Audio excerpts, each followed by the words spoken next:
In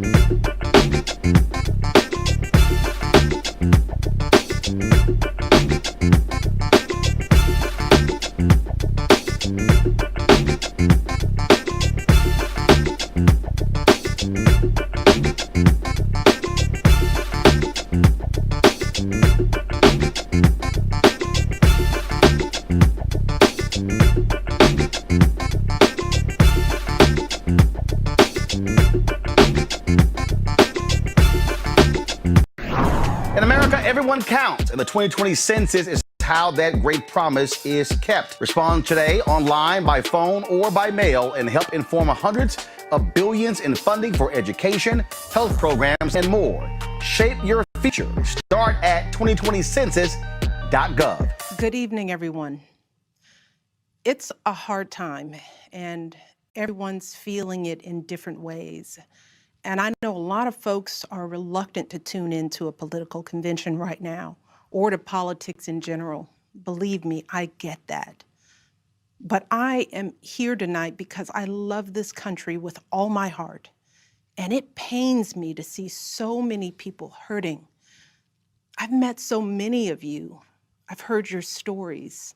And through you, I have seen this country's promise. And thanks to so many who came before me, thanks to their toil and sweat and blood, I've been able to live that promise myself. That's the story of America. All those folks who sacrificed and overcame so much in their own times because they wanted something more, something better for their kids. There's a lot of beauty in that story. There's a lot of pain in it too. A lot of struggle and injustice and work left to do. And who we choose as our president in this election will determine whether or not we honor that struggle and chip away at that injustice and keep alive the very possibility of finishing that work. I am one of a handful of people living today who have seen firsthand the immense weight and awesome power of the presidency. And let me once again tell you this: the job is hard. It requires clear-headed judgment, a mastery of complex and competing issues, a devotion to facts and history, a moral compass, and an ability to listen, and an abiding belief that each of the 330 million lives in this country has meaning and worth. A president's words have the power to move markets. They can start wars or broker peace. They can summon our better angels or awaken our worst instincts. You simply cannot fake your way through this job. As I've said before, being president doesn't change who you are. It reveals who you are. Well, a presidential election can reveal who we are too. And 4 years ago, too many people chose to believe that their votes didn't matter. Maybe they were fed up. Maybe they thought the outcome wouldn't be close. Maybe the barriers felt too steep, whatever the reason. In the end, those choices sent someone to the Oval Office who lost the national popular vote by nearly 3 million votes. In one of the states that determined the outcome, the winning margin averaged out to just 2 votes per precinct. 2 votes. And we've all been living with the consequences. When my husband left office with Joe Biden at his side, we had a record-breaking stretch of job creation. We'd secured the right to health care for 20 million people. We were respected around the world, rallying our allies to confront climate change. And our leaders had worked hand in hand with scientists to help prevent an Ebola outbreak from becoming a global pandemic. 4 years later, the state of this nation is very different. More than 150,000 people have died and our economy is in shambles because of a virus that this president downplayed for too long. It has left millions of people jobless. Too many have lost their health care. Too many are struggling to take care of basic necessities like food and rent. Too many communities have been left in the lurch to grapple with whether and how to open our schools safely. Internationally, we've turned our back, not just on agreements forged by my husband, but on alliances championed by presidents like Reagan and Eisenhower. And here at home, as George Floyd, Breonna Taylor, and a never-ending list of innocent people of color continue to be murdered, stating the simple fact that a Black Life Matters is still met with derision from the nation's highest office. Because whenever we look to this White House for some leadership or consolation or any semblance of steadiness, what we get instead is chaos, division, and a total and utter lack of empathy. Empathy, that's something I've been thinking a lot about lately. The ability to walk in someone else's shoes. The recognition that someone else's experience has value too. Most of us practice this without a second thought. If we see someone suffering or struggling, we don't stand in judgment, we reach out. Because there, but for the grace of God, go I. It is not a hard concept to grasp. It's what we teach our children. And like so many of you, Barack and I have tried our best to instill in our girls a strong moral foundation to carry forward the values that our parents and grandparents poured into us. But right now, kids in this country are seeing what happens when we stop requiring empathy of one another. They're looking around wondering if we've been lying to them this whole time about who we are and what we truly value. They see people shouting in grocery stores, unwilling to wear a mask to keep us all safe. They see people calling the police on folks minding their own business just because of the color of their skin.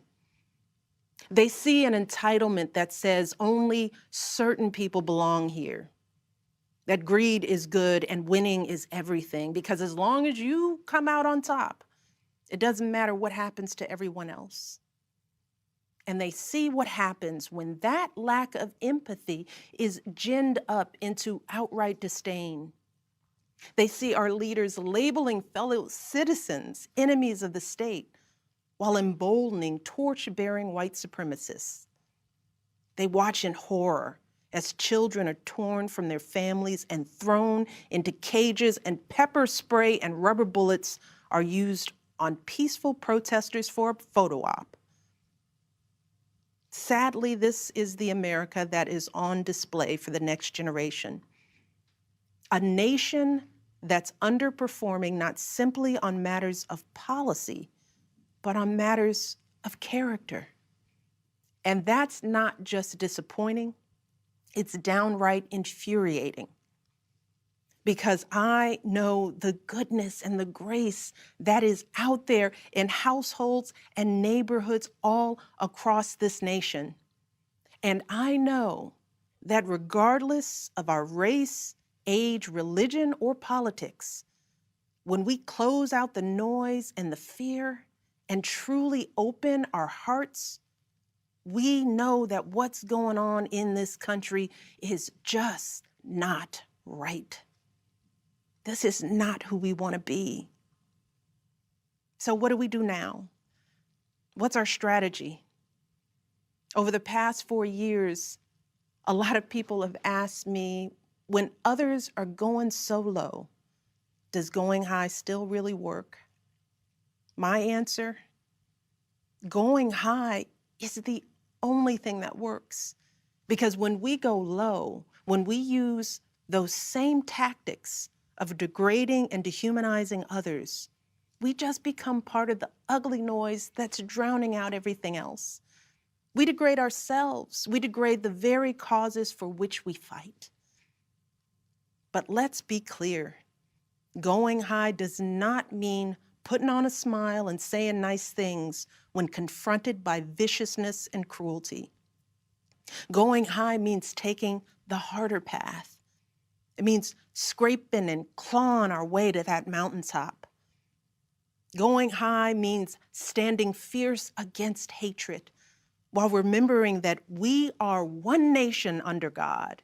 And if we want to survive, we've got to find a way to live together and work together across our differences.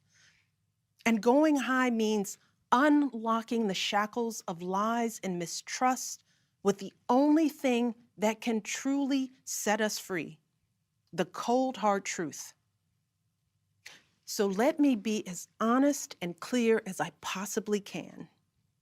Donald Trump is the wrong president for our country. He has had more than enough time to prove that he can do the job, but he is clearly in over his head. He cannot meet this moment. He simply cannot be who we need him to be for us. It is what it is. Now, I understand that my message won't be heard by some people.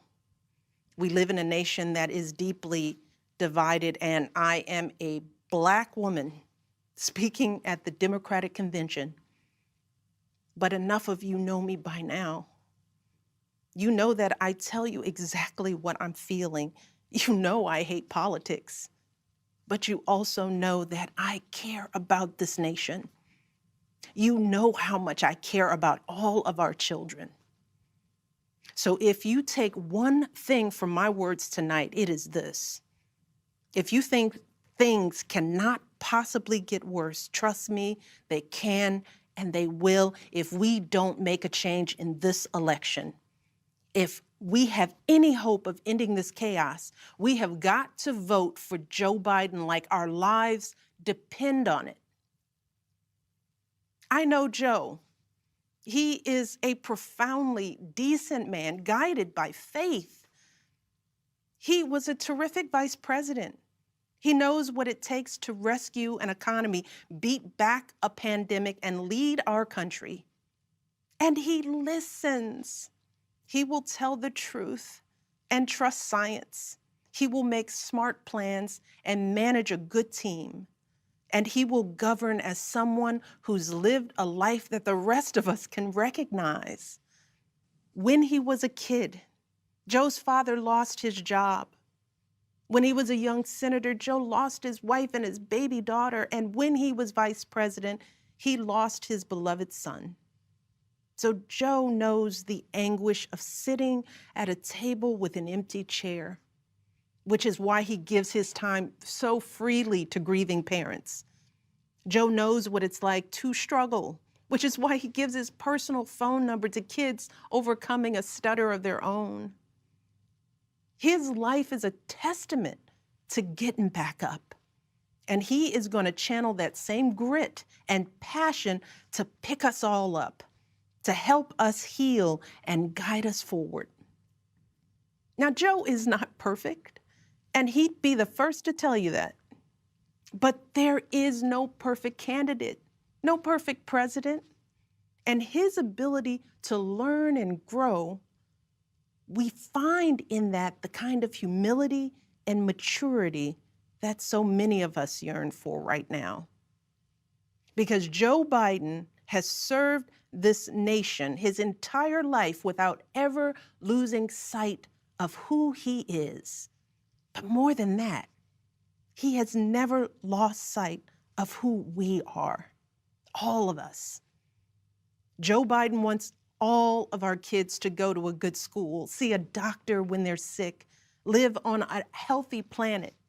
And he's got plans to make all of that happen.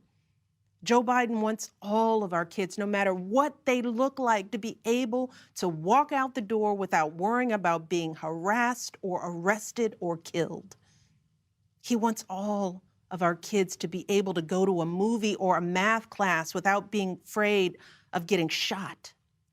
He wants all our kids to grow up with leaders who won't just serve themselves and their wealthy peers, but will provide a safety net for people facing hard times. And if we want a chance to pursue any of these goals, any of these most basic requirements for a functioning society, we have to vote for Joe Biden in numbers that cannot be ignored. Because right now, folks who know they cannot win fair and square at the ballot box are doing everything they can to stop us from voting. They're closing down polling places in minority neighborhoods.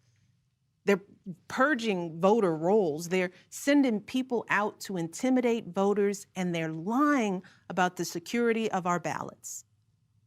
These tactics are not new.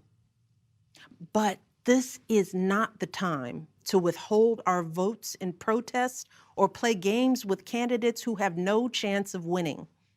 We have got to vote like we did in 2008 and 2012. We've got to show up with the same level of passion and hope for Joe Biden. We've got to vote early, in person if we can. We've got to request our mail-in ballots right now, tonight, and send them back immediately. And follow up to make sure they're received. And then make sure our friends and families do the same. We have got to grab our comfortable shoes, put on our masks, pack a brown bag dinner, and maybe breakfast too, because we've got to be willing to stand in line all night if we have to. Look, we have already sacrificed so much this year. So many of you are already going that extra mile. Even when you're exhausted, you're mustering up unimaginable courage to put on those scrubs and give our loved ones a fighting chance. Even when you're anxious, you're delivering those packages, stocking those shelves, and doing all that essential work so that all of us can keep moving forward. Even when it all feels so overwhelming, working parents are somehow piecing it all together without childcare. Teachers are getting creative so that our kids can still learn and grow. Our young people are desperately fighting to pursue their dreams.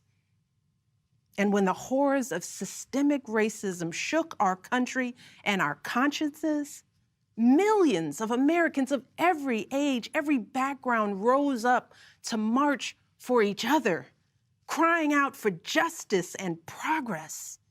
This is who we still are. Compassionate, resilient, decent people whose fortunes are bound up with one another. And it is well past time for our leaders to once again reflect our truth. So it is up to us to add our voices and our votes to the chorus of history, echoing heroes like John Lewis, who said, "When you see something that is not right, you must say something. You must do something." That is the truest form of empathy. Not just feeling, but doing. Not just for ourselves or our kids, but for everyone, for all our kids. And if we want to keep the possibility of progress alive in our time, if we want to be able to look our children in the eye after this election, we have got to reassert our place in American history. And we have got to do everything we can to elect my friend Joe Biden as the next president of the United States.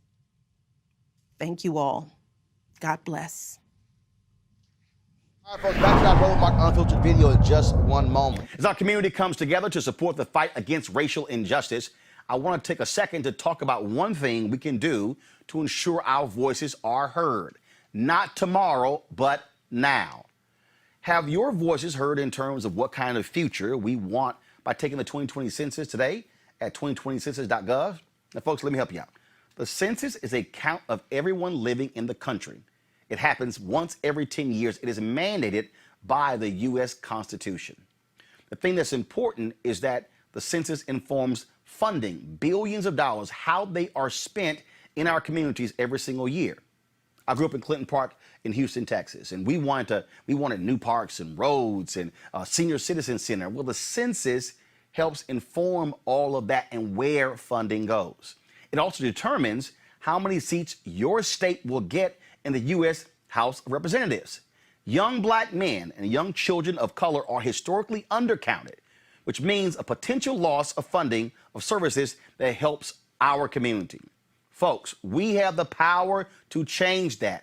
We have the power to help determine where hundreds of billions in federal funding go each year for the next 10 years. Funding that can impact our community, our neighborhoods, and our families and friends.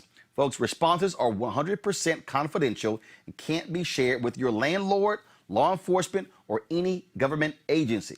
So please, take the 2020 census today. Shape your future. Start at 2020census.gov. In America, everyone counts, and the 2020 census is how that great promise is kept. Respond today online, by phone, or by mail and help inform hundreds of billions in funding for education, health programs, and more.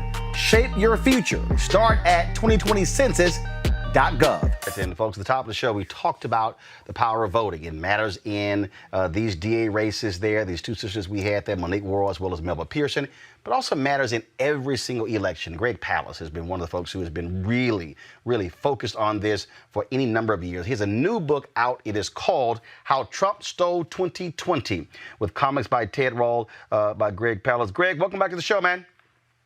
Glad to be with you, Roland. First, I gotta get your thoughts about just this absolute madness from this crazy, deranged fool in the White House when it comes to the Postal Service. Well, one of the problems we are running into is that before Agent Orange became president, Roland, 22% of mail-in ballots weren't counted. We already had a disaster with mail-in ballots, and it's been particularly harsh on communities of color.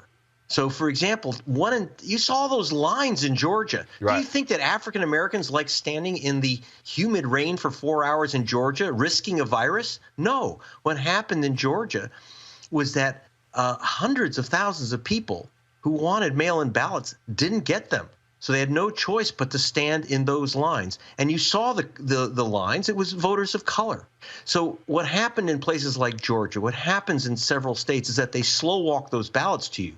1 in 10 voters who ask for that ballot just don't get them. And again, this hits heavily in communities of color and also among young voters. Now, when you say slow walk, same thing happened in 2016 in Wisconsin. Even after the Department of Justice under Obama approved their voter ID law, a federal judge had to call the governor, Scott Walker, in and say, what the hell? What's taking y'all so long issuing voter IDs?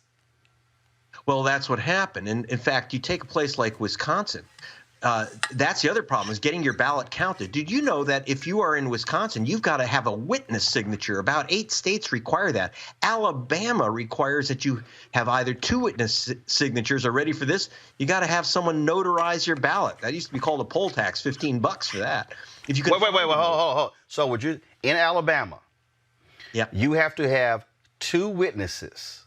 Then you have to have a notary notarize your ballot? One or the other, either 2 witnesses, which is dangerous in this environment, or the other is to have your ballot notarized. And which means you have to pay a notary for them to notarize. Yes. And so what happens is, now remember, you say, well, Alabama, who cares? Yeah, I'll tell you about why you care.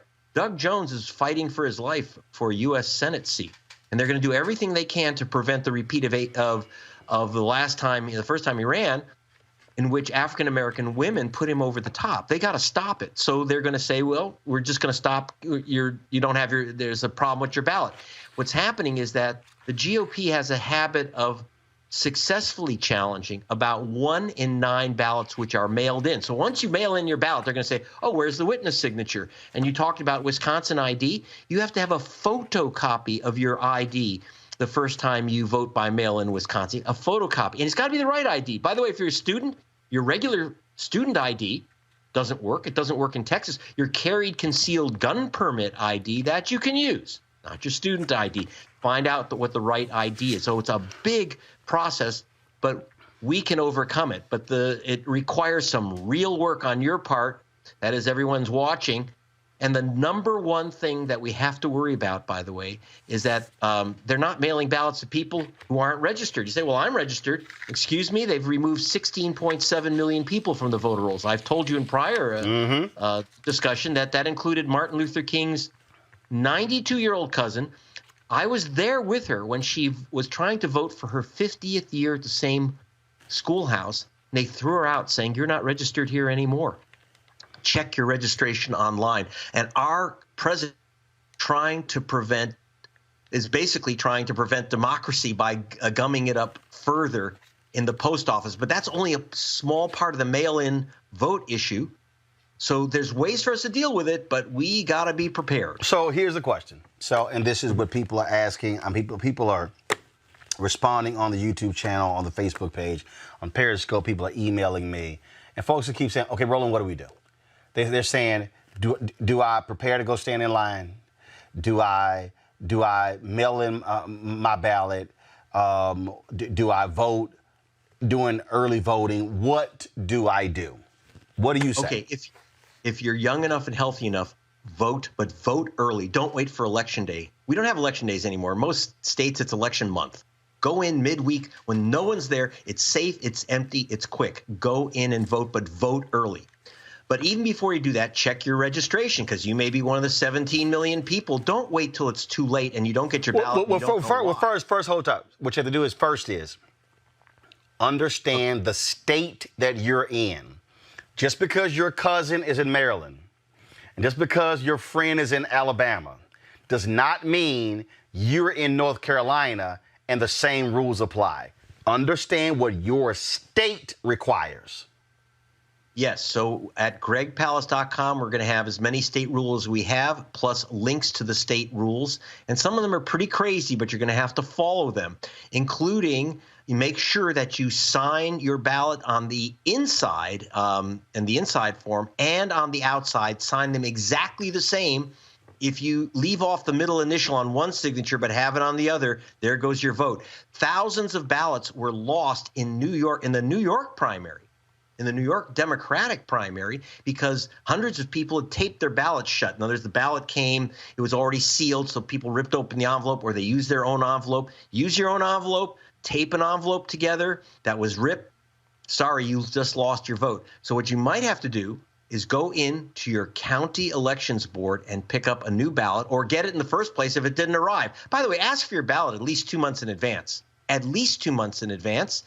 The head of the ACLU of Georgia, Andrea Young, she asked for her ballot 45 days in advance. She got one, but her husband's came on June 10th for a June 9 primary. Wow. So don't be a victim. Don't be a victim of their system. Learn the rules. And then also, if you want to avoid the post office, every state allows you to take your ballot into the county board of elections. You can always take it right in. That also saves another problem. You take it in, you get your ballot validated. What does that mean? It means that they said your signature is good. You've got like 250,000 people who lost their vote because some GOP functionary said, I don't like that signature. And remember, this time we're going to have 50,000 Boogaloo boys in those voting stations who, when they start opening up those mail-in ballots, are going to say, I don't like that signature. It's postage due. 100,000 people lost their ballots to postage due.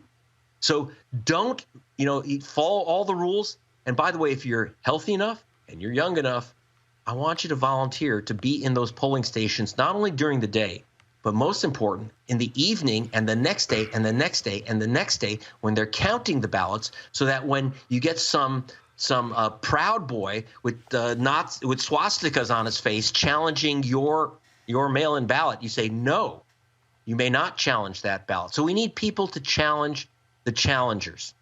Let's get prepared for this. Precisely. And that's why, look, my parents are 73. Dad's 73, mom be 73 in November. They worked the polls. They did just in the runoff. They are committed. But here's what I keep telling young folks. If you don't have a job, hey, these are paid positions. And so, look, we shouldn't sit here and say, oh, my goodness, all of these elderly citizens, we're having to shut down locations because they're afraid to work. We can replace them, have the gear, the mask, the face coverings, and everything. But this is a part of the deal here. I want to go to our panel with questions. I'm going to start first with you, Avis. Your question for Greg Palast. Yeah, I love that you are just ringing the alarm on this. What would you say is the best thing that communities across the country need to do in order to make sure that they are able to get past the subterfuge that's been put in front of their faces to eliminate their voting rights?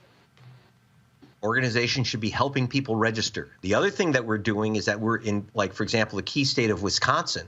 We're getting the email addresses and phone numbers of the voters who've been removed from the voter rolls, so that organizations which are active can contact people and say, you've been removed from the voter rolls, you should re-register right now. So, why wait for someone to call you? Check yours and check all the people that you love and care about and want to vote. Check their registrations too and tell your cousin, you've been removed from the voter rolls.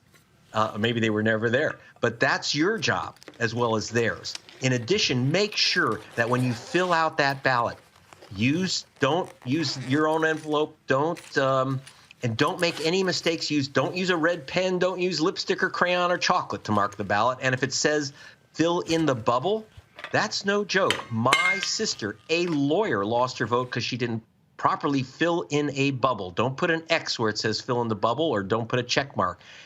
And don't fold it except the way that they tell you to fold it. I know it sounds crazy that your vote for president shouldn't be based on this, but it is. Right, but these are the tactics that are used to disqualify your ballot. Mm-hmm. Yeah, and not just anyone. I want to tell you, according to the U.S. Civil Rights Commission, which checked in Florida, where they still have the race of the voter marked on the voter rolls, that the chance of your vote being challenged and rejected is 900% higher if you're black than if you're white. That's just the cold truth. And so you better be prepared. And part of it is to make sure that you have volunteers in those polling stations, because it's not going to be just a few hours during the day.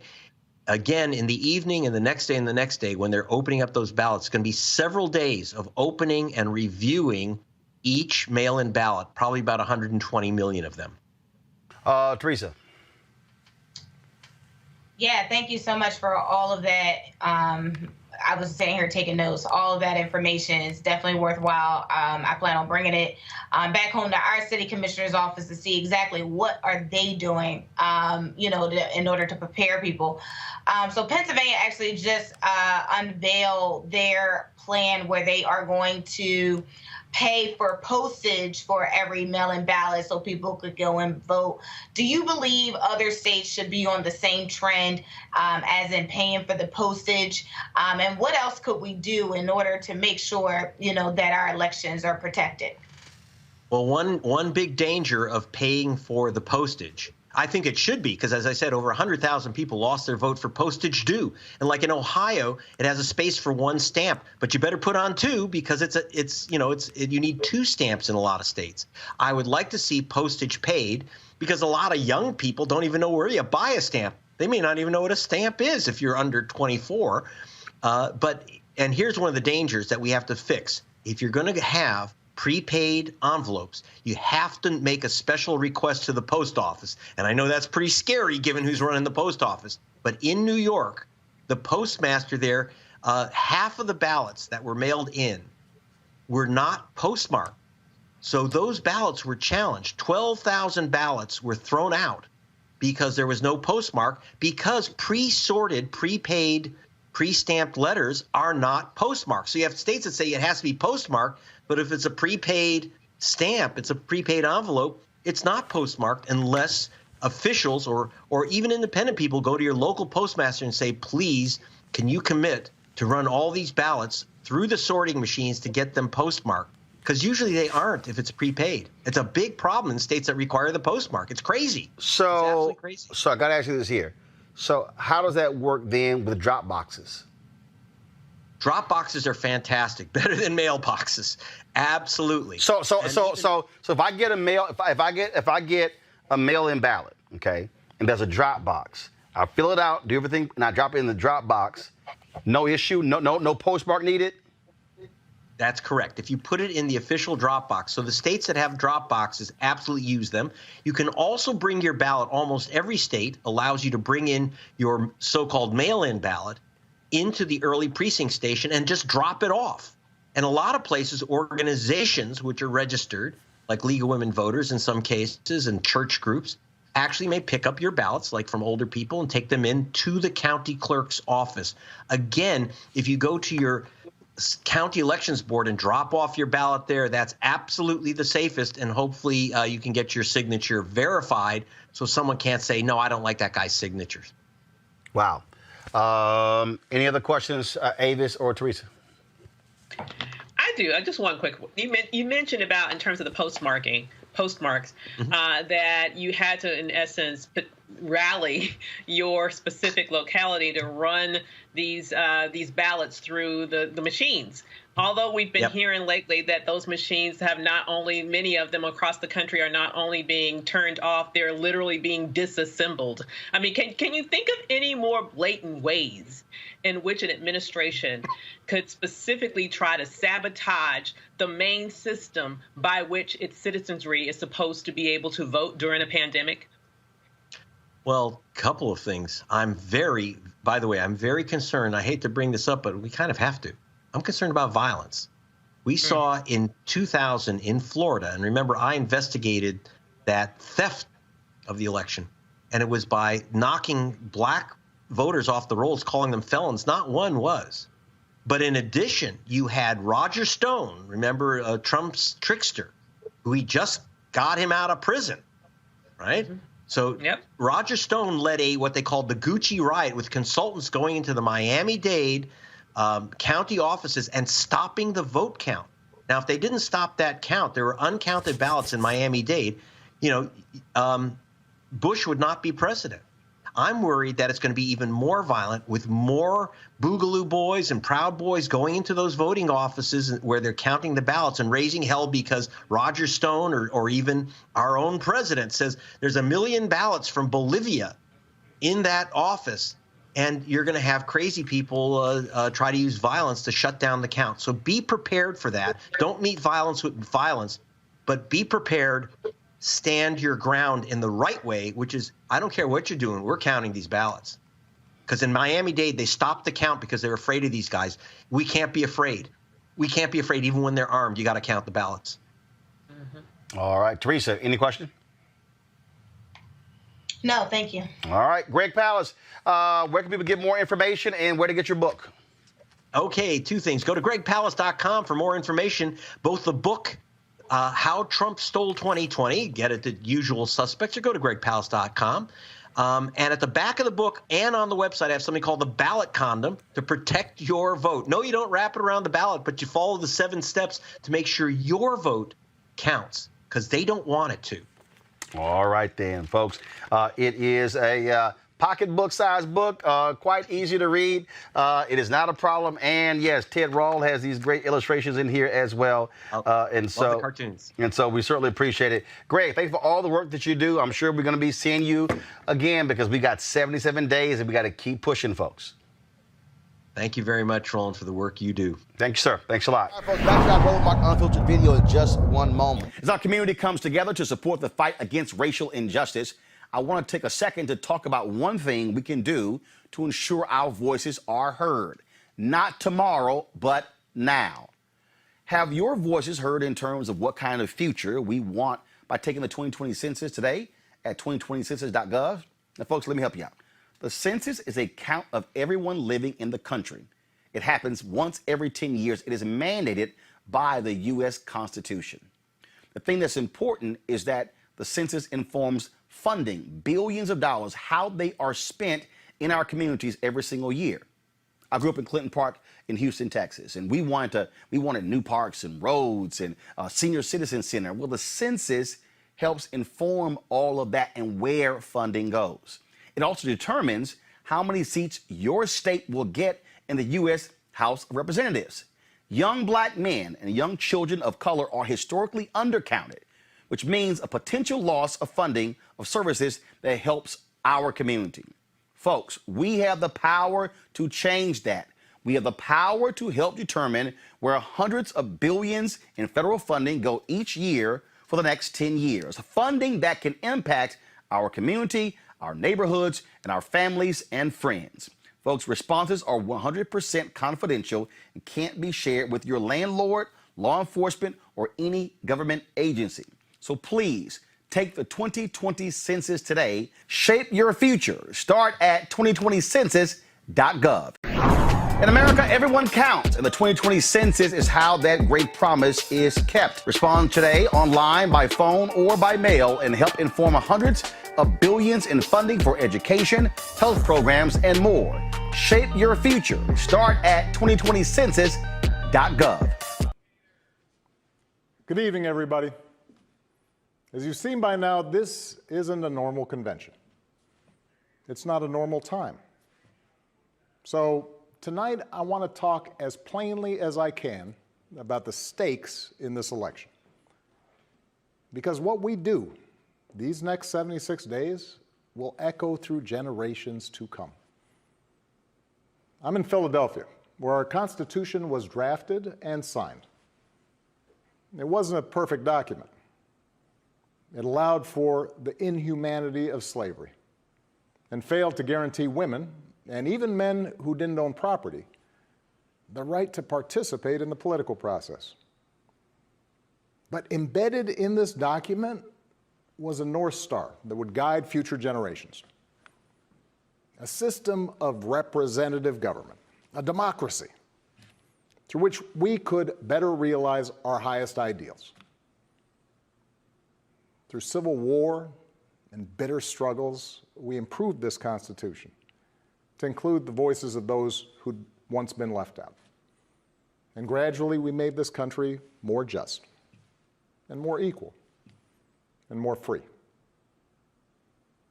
The one constitutional office elected by all of the people is the presidency. So at a minimum, we should expect a president to feel a sense of responsibility for the safety and welfare of all 330 million of us, regardless of what we look like, how we worship, who we love, how much money we have, or who we voted for. But we should also expect a president to be the custodian of this democracy.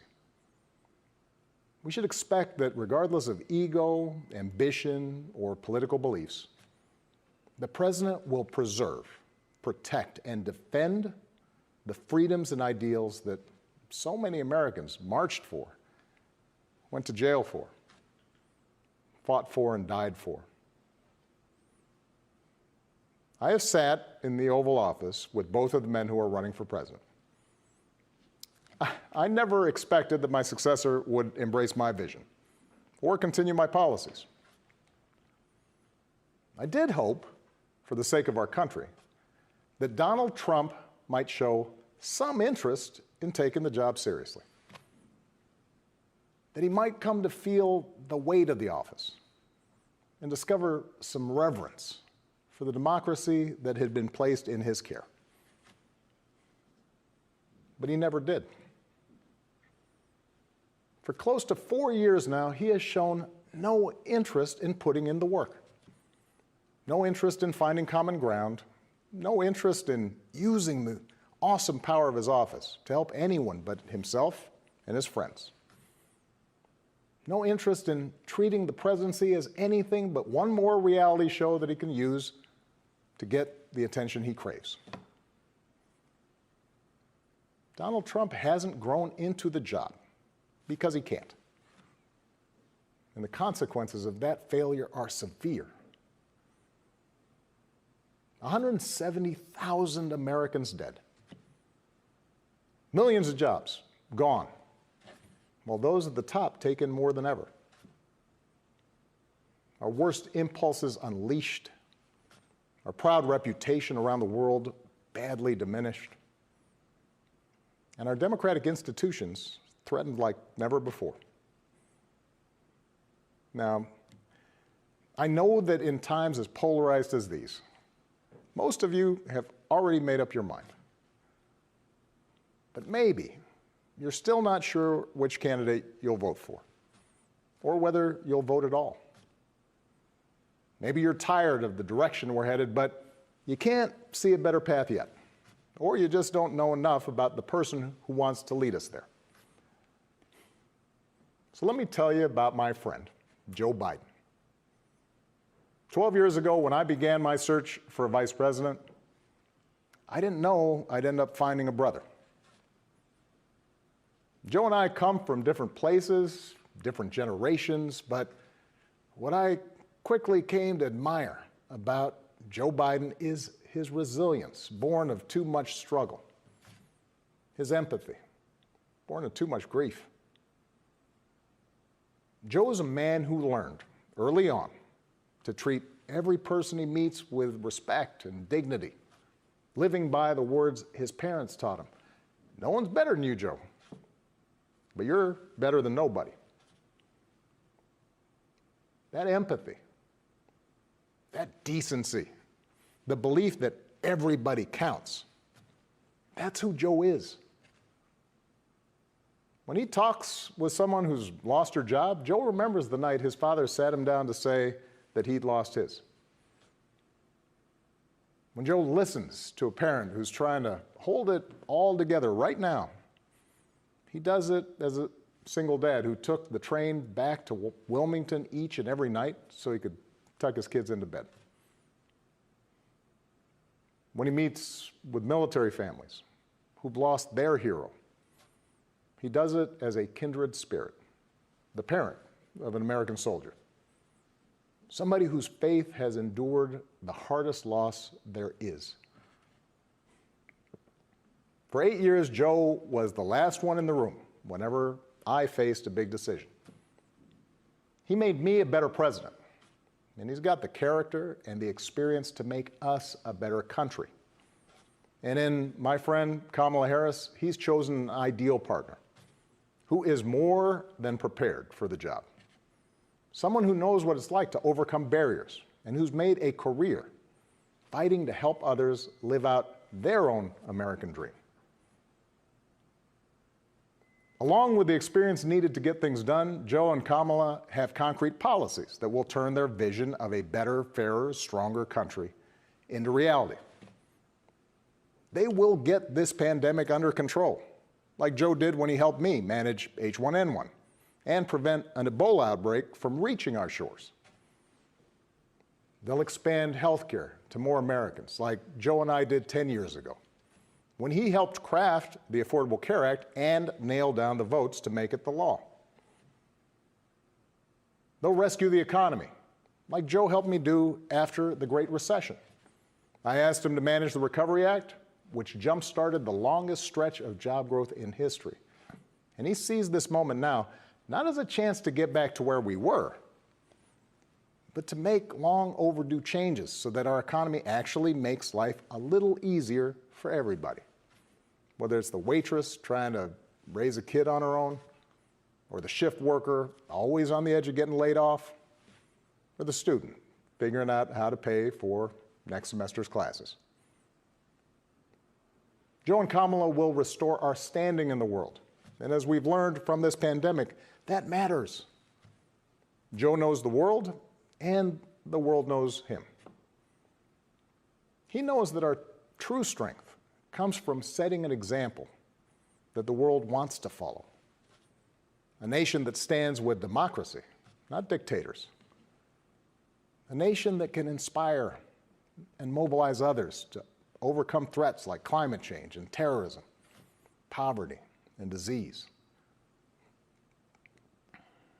But more than anything, what I know about Joe, what I know about Kamala, is that they actually care about every American,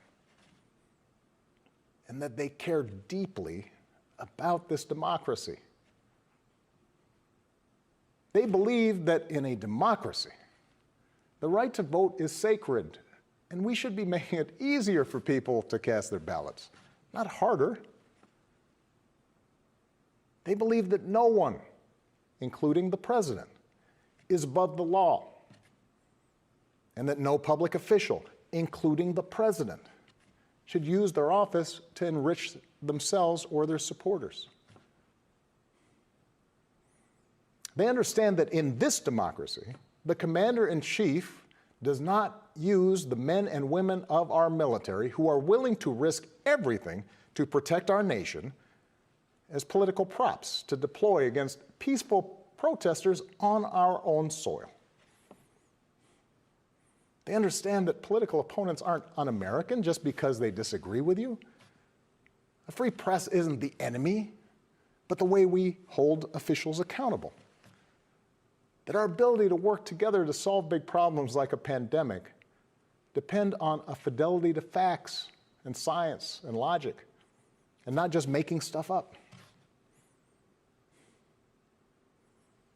None of this should be controversial. These shouldn't be Republican principles or Democratic principles. They are American principles. But at this moment, this president and those who enable him have shown they don't believe in these things. Tonight, I'm asking you to believe in Joe and Kamala's ability to lead this country out of these dark times and build it back better. But here's the thing. No single American can fix this country alone, not even a president. Democracy was never meant to be transactional. You give me your vote, I make everything better. It requires an active and informed citizenry. So I'm also asking you to believe in your own ability, to embrace your own responsibility as citizens, to make sure that the basic tenets of our democracy endure. Because that's what's at stake right now. Our democracy. Look, I understand why a lot of Americans are down on government. The way the rules have been set up and abused in Congress make it easier for special interests to stop progress than to make progress. Believe me, I know it. I understand why a white factory worker who's seen his wages cut or his job shipped overseas might feel like the government no longer looks out for him, and why a black mom might feel like it never looked out for her at all. I understand why a new immigrant might look around this country and wonder whether there's still a place for him here. Why a young person might look at politics right now, the circus of it all, the meanness and the lies and conspiracy theories, and think, what is the point? Well, here's the point. This president and those in power, those who benefit from keeping things the way they are counting on your cynicism. They know they can't win you over with their policies. So they're hoping to make it as hard as possible for you to vote and to convince you that your vote does not matter. That is how they win. That is how they get to keep making decisions that affect your life and the lives of the people you love. That's how the economy will keep getting skewed to the wealthy and well-connected. How our health systems will let more people fall through the cracks. That's how a democracy withers, until it's no democracy at all. And we cannot let that happen. Do not let them take away your power. Do not let them take away your democracy. Make a plan right now for how you are going to get involved and vote. Do it as early as you can and tell your family and friends how they can vote too. Do what Americans have done for over 2 centuries when faced with even tougher times than this. All those quiet heroes who found the courage to keep marching, keep pushing in the face of hardship and injustice. Last month, we lost a giant of American democracy in John Lewis. And some years ago, I sat down with John and a few remaining leaders of the early civil rights movement. One of them told me he never imagined he'd walk into the White House and see a president who looked like his grandson. And then He told me that he had looked it up. And it turned out that on the very day that I was born, he was marching into a jail cell, trying to end Jim Crow segregation in the South. What we do echoes through generations. Whatever our backgrounds, we are all the children of Americans who fought the good fight. Great-grandparents working in fire traps and sweatshops without rights or representation. Farmers losing their dreams to dust. Irish and Italians and Asians and Latinos told, go back where you come from.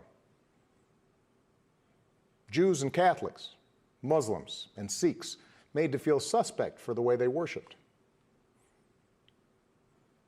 Black Americans chained and whipped and hanged, spit on for trying to sit at lunch counters, beaten for trying to vote. If anyone had a right to believe that this democracy did not work and could not work, it was those Americans, our ancestors. They were on the receiving end of a democracy that had fallen short all their lives. They knew how far the daily reality of America strayed from the myth. And yet, instead of giving up, they joined together. And they said, somehow, some way, we are going to make this work. We are going to bring those words in our founding documents to life.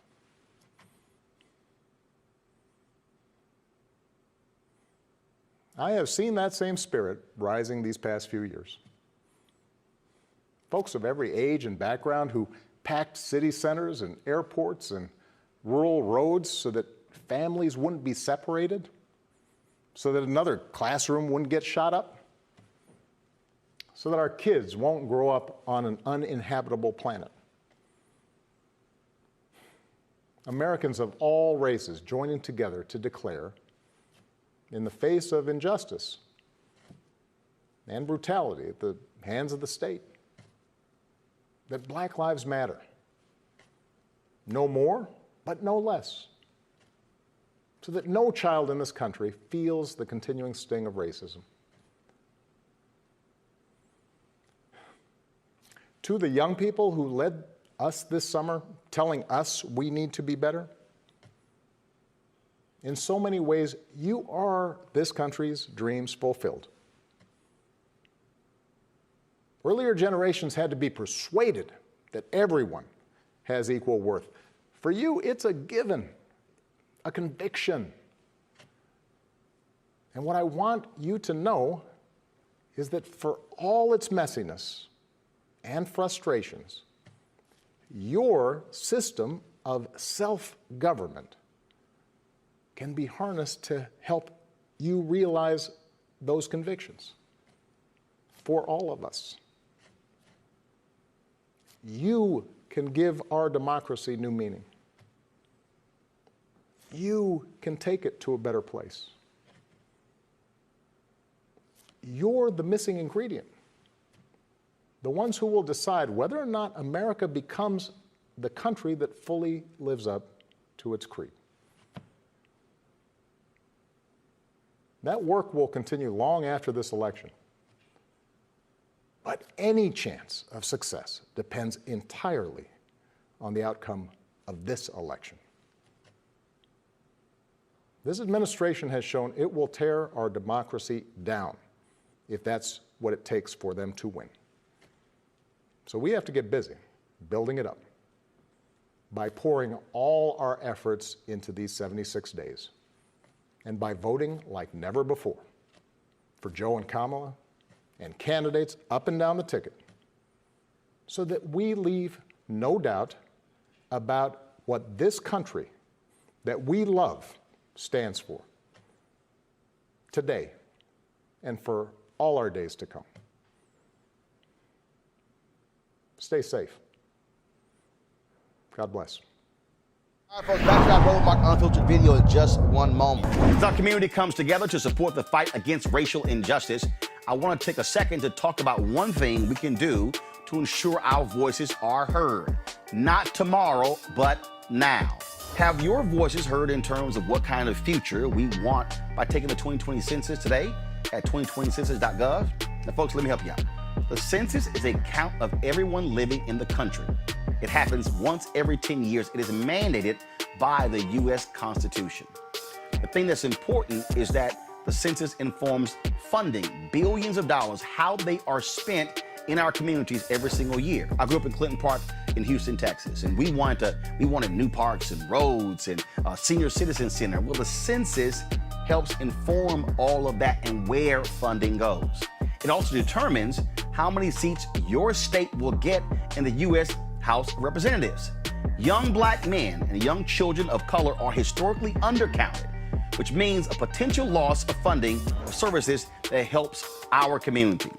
Folks, we have the power to change that. We have the power to help determine where hundreds of billions in federal funding go each year for the next 10 years. Funding that can impact our community, our neighborhoods, and our families and friends. Folks, responses are 100% confidential and can't be shared with your landlord, law enforcement, or any government agency. So please, take the 2020 census today. Shape your future. Start at 2020census.gov. In America, everyone counts, and the 2020 census is how that great promise is kept. Respond today online, by phone, or by mail, and help inform hundreds of billions in funding for education, health programs, and more. Shape your future. Start at 2020census.gov. All right, folks, our next story. You know what? I really do love that song by Smokey Robinson. D'Angelo remade it. I love it when we're cruising together. Steve Bannon was just cruising down the ocean, and he was just having the time of his life, y'all, this morning on a $28 million yacht. Then all of a sudden, some folk with the Postal Service just rolled up and said, "Let me holler at you." Y'all, Steve Bannon, former campaign leader for Donald Trump, top advisor in the White House. This is what he looked like a few hours ago when he was in court. Oh. Got a mask on. Steve Bannon was arrested. Wow. This is a artistic rendering. No cameras are allowed in federal courts. This is an artistic rendering from Reuters. He was arrested on fraud charges in the border wall fundraising scam. Steve Bannon and 3 others defrauded donors by raising more than $25 million to build a wall along the southern border of the United States. According to the indictment, Bannon promised that all of the money would be used for the project. Oh, that was a lie. Instead, hundreds of thousands of dollars were used for personal gain.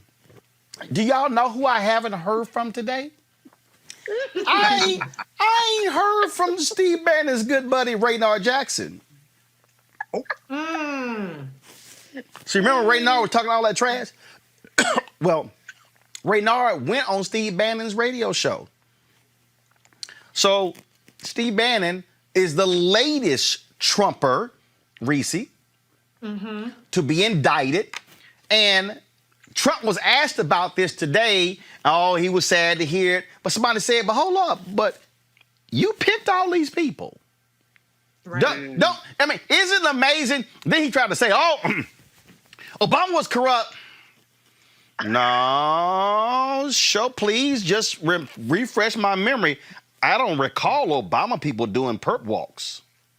No. And this is actually the second Trump campaign co-chair or manager to get arrested. Paul Manafort has already been convicted of crimes that he committed. And so the Trump orbit is nothing more than a criminal enterprise. I think by the time, in the next couple of years, we're going to see some RICO charges on all these people, and they're all going to go down. The way that you get the white folks is you got to get them with the financial crimes, okay? They get the black folks with the stop and frisk and all the other stuff, but you got to get the white folks with the financial crimes. And so it's much harder to weasel out of these things because they have all the documentation. And so, these are the chickens coming home to roost, and even Bill Barr cannot come to Steve Bannon's rescue. And the good thing is that this likely will not be dispositioned in a way that Donald Trump can pardon him or commute his sentence like he did with Roger Stone, and he will be going to jail behind this. So here, the folks at the Midas Touch, they don't wait long. They already dropped they Steve Bannon ad. And I'm obliged to play it. Papadopoulos was convicted of lying to the FBI about his contacts with Russians. He was the coffee boy. Don't remember much about it. Former Trump campaign advisor Rick Gates pleaded guilty. Paul Manafort convicted on 8 criminal counts. George Nader just arrested today on child pornography charges. Associates of the president's personal lawyer, Rudy Giuliani. Lev Parnas and Igor Fruman. I don't even know who they are. Felix Sater. He is in the news because of his efforts to build a hotel in Moscow with Donald Trump. If he were sitting in the room right now, I really wouldn't know what he looked like. President Trump's longtime personal lawyer, Michael Cohen. Michael Flynn admitting he lied to the FBI. Roger Stone has now been found guilty on 7 counts. Breaking news of Trump's ex-political advisor, Steve Bannon, being arrested in connection with a crowdfunding scheme called Rebuild the Wall.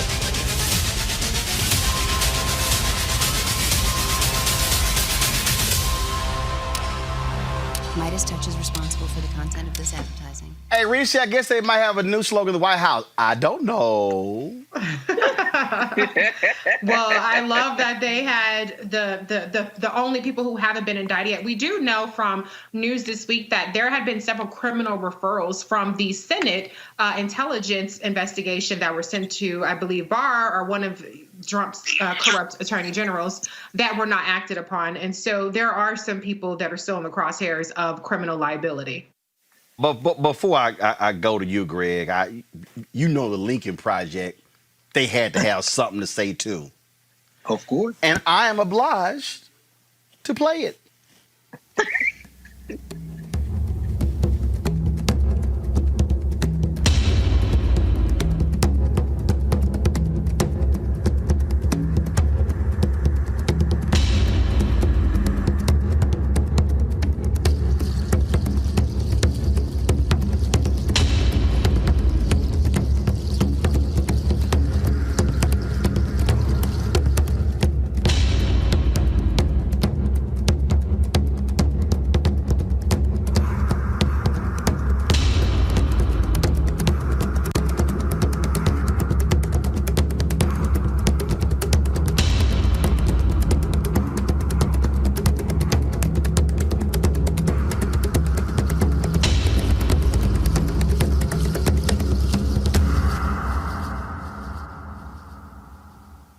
I guess if Trump wants some inside knowledge of the federal prison system, he can ask all of his former workers. Well, I suspect, Roland, he had some inside knowledge even of this, because remember, this is the Southern District of New York. That's where Audrey Strauss is her first big case that she's announced since Toady Barr replaced Jeffrey Berman up there. I think Trump probably knew about this. And you messy for going on Twitter and putting all them boat songs on there, brother. My contribution to your list was the Hughes Corporation. Hashtag songs for Steve Bannon. Songs for Steve Bannon. My contribution was the Hughes Corporation, Rock the Boat. Don't rock the boat. Don't rock the boat, baby. Rock the boat. Don't tip the boat over. You know what I'm saying? But there's a line in there. Up till now, we've sailed through every storm. But understand that Steve Bannon considers himself an intellectual. I used to see Steve Bannon over at Capitol Hill Books right outside, right down the street from the Capitol. It's not there anymore. But this shows you that appeals to intellect, appeals to trying to think through. I mean, Steve Bannon trying to create a globalist society, all this stuff. Mm-hmm. At the end of the day, this is about naked power. When he couldn't serve Donald Trump anymore, they threw him overboard. And if you don't think that Barr didn't tell Trump before this went down that the Southern District was getting ready to drop the hammer, because remember, Trump said something the other day about, Bannon, I don't know, man. Yeah, because it's your turn. I'm just waiting on Steve Bannon's book and Steve Bannon to finally name all the names. But even that's not going to be enough, because between the QAnon people and the white nationalist party, they don't care about criminality. This is all about power, brother. Yep. So they will throw Steve Bannon. Oh, he's finding out now. So here, before you speak, Erica, this is when the Orange one was asked about his former homie, Steve Bannon, at the White House today. Mr. President, it's Roger Stone, it's Michael Flynn, it's Rick Gates, Paul Manafort, Michael Cohen. What's it say about your judgment that these are the kind of people? Well, I have no idea. And the culture of lawlessness around. Well, no, there was great lawlessness in the Obama administration. They spied on our campaign illegally. And if you look at all of the things and all of the scandals they had tremendous lawlessness. But I know nothing about, I was not involved in the project. I have no idea who was. But I can tell you, I didn't know that the three people that were talked about were people that I did not know.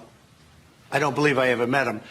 I don't think that should be a privately financed wall. I don't think it's too complex. It's too big. And we're now up to 300 miles, almost in another week and a half, we'll be up to 300 miles of wall at the highest level. They were even having construction problems. I was reading, the little I know about it, I got from you. I was reading where they were having construction problems with the wall, that they had a small area just to show people that they could build a wall, and they were having a lot of problems where it was toppling over and other things. And I didn't like it because I didn't want to be associated with that. We built a very powerful wall. It was a wall that is virtually impossible to get through. It's very, very tough. It's very strong, and it's everything the Border Patrol. Reese, his ass line. Excuse me, Eric, his ass line. Yeah, he's the father of lies and the son of a Klansman, right? When you think about Steve Bannon, I immediately think about, and I always go back to this moment in CPAC in February 2017, where he sat on stage and said very boldly, and it was printed across many, many publications, and people talked about it, well, except for Black people, very casually, that the plan for this particular regime was to deconstruct the administrative state. And now Steve Bannon, the day after Senator Kamala Harris made it very clear that she knows a predator when she sees one, and has no issue with prosecuting transnational criminal organizations that very next day that he was arrested. I think that's just very poetic in and of itself. And so when we kind of look at, the grifting nature, right, this emoluments president, and that things that come out of his loin pretty much do the same thing.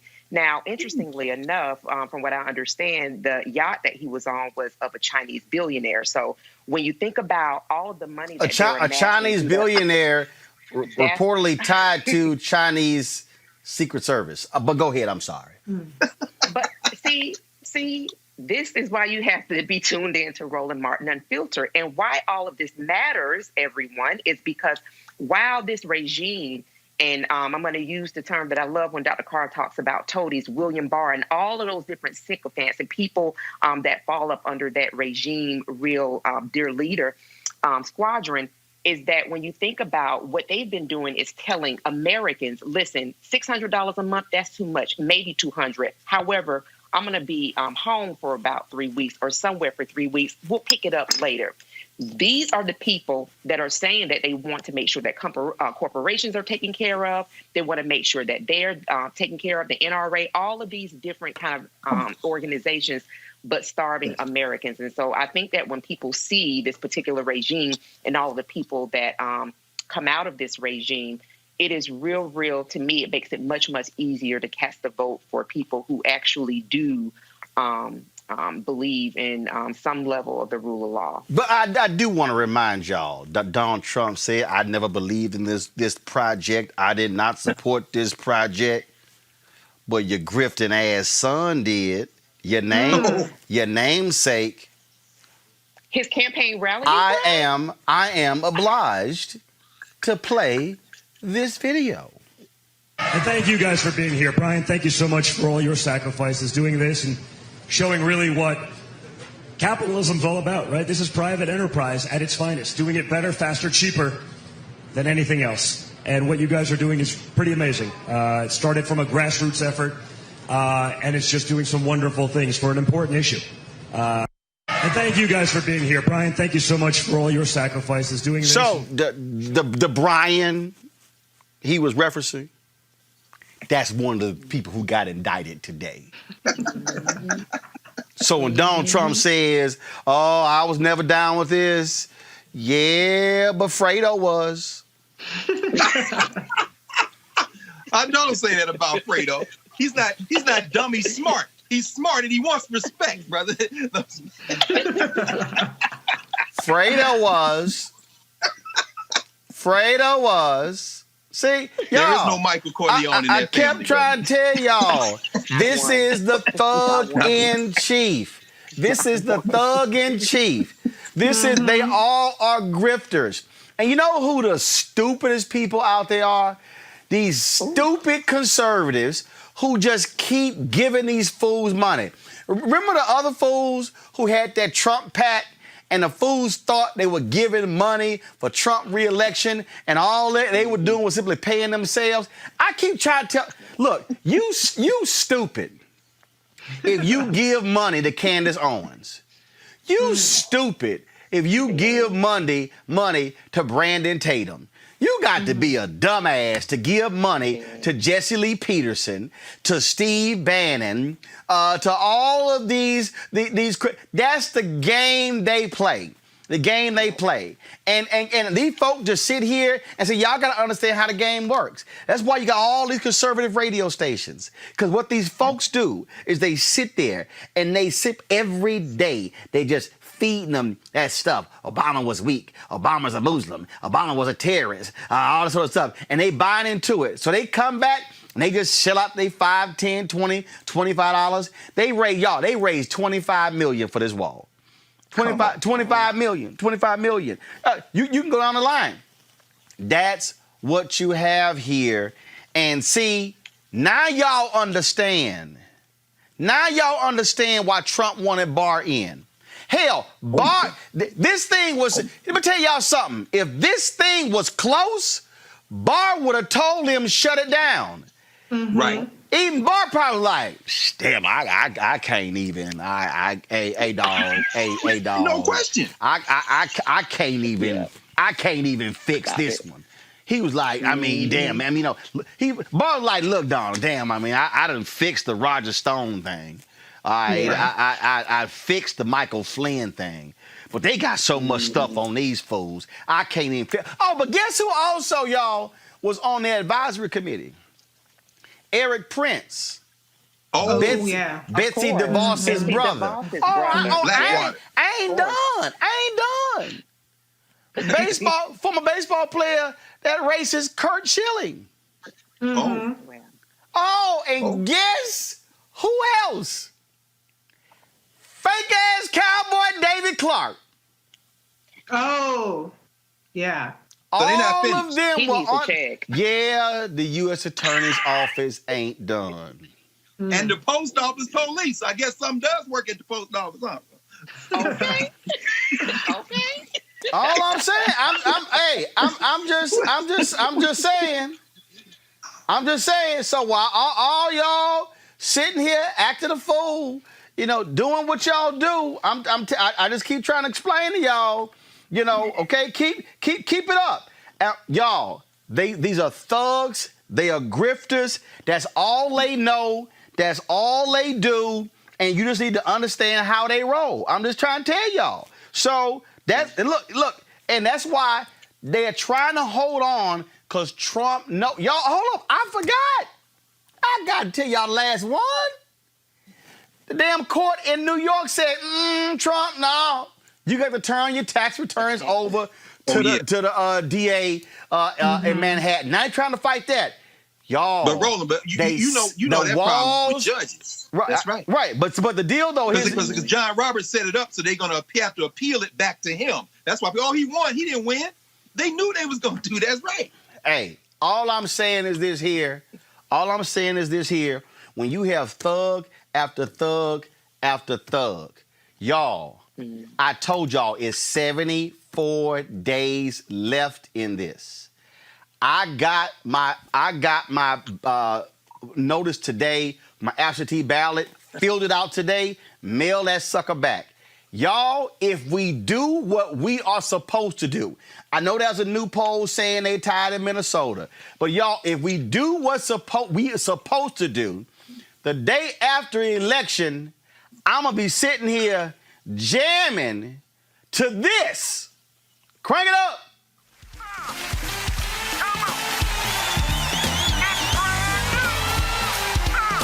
Us and John P. Key singing, I Made It Out.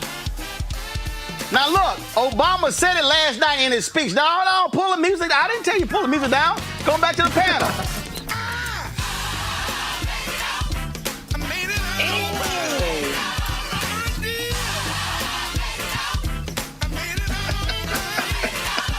The only way this gonna happen is if y'all get registered, is if y'all vote, is if you check your registration. You got to tell every family member, every one of your cousins, everyone, you got your nephew, your niece, your aunt, your uncle, all of them, because these thugs have got to go, because we got to be out of this mess. Sing it, John.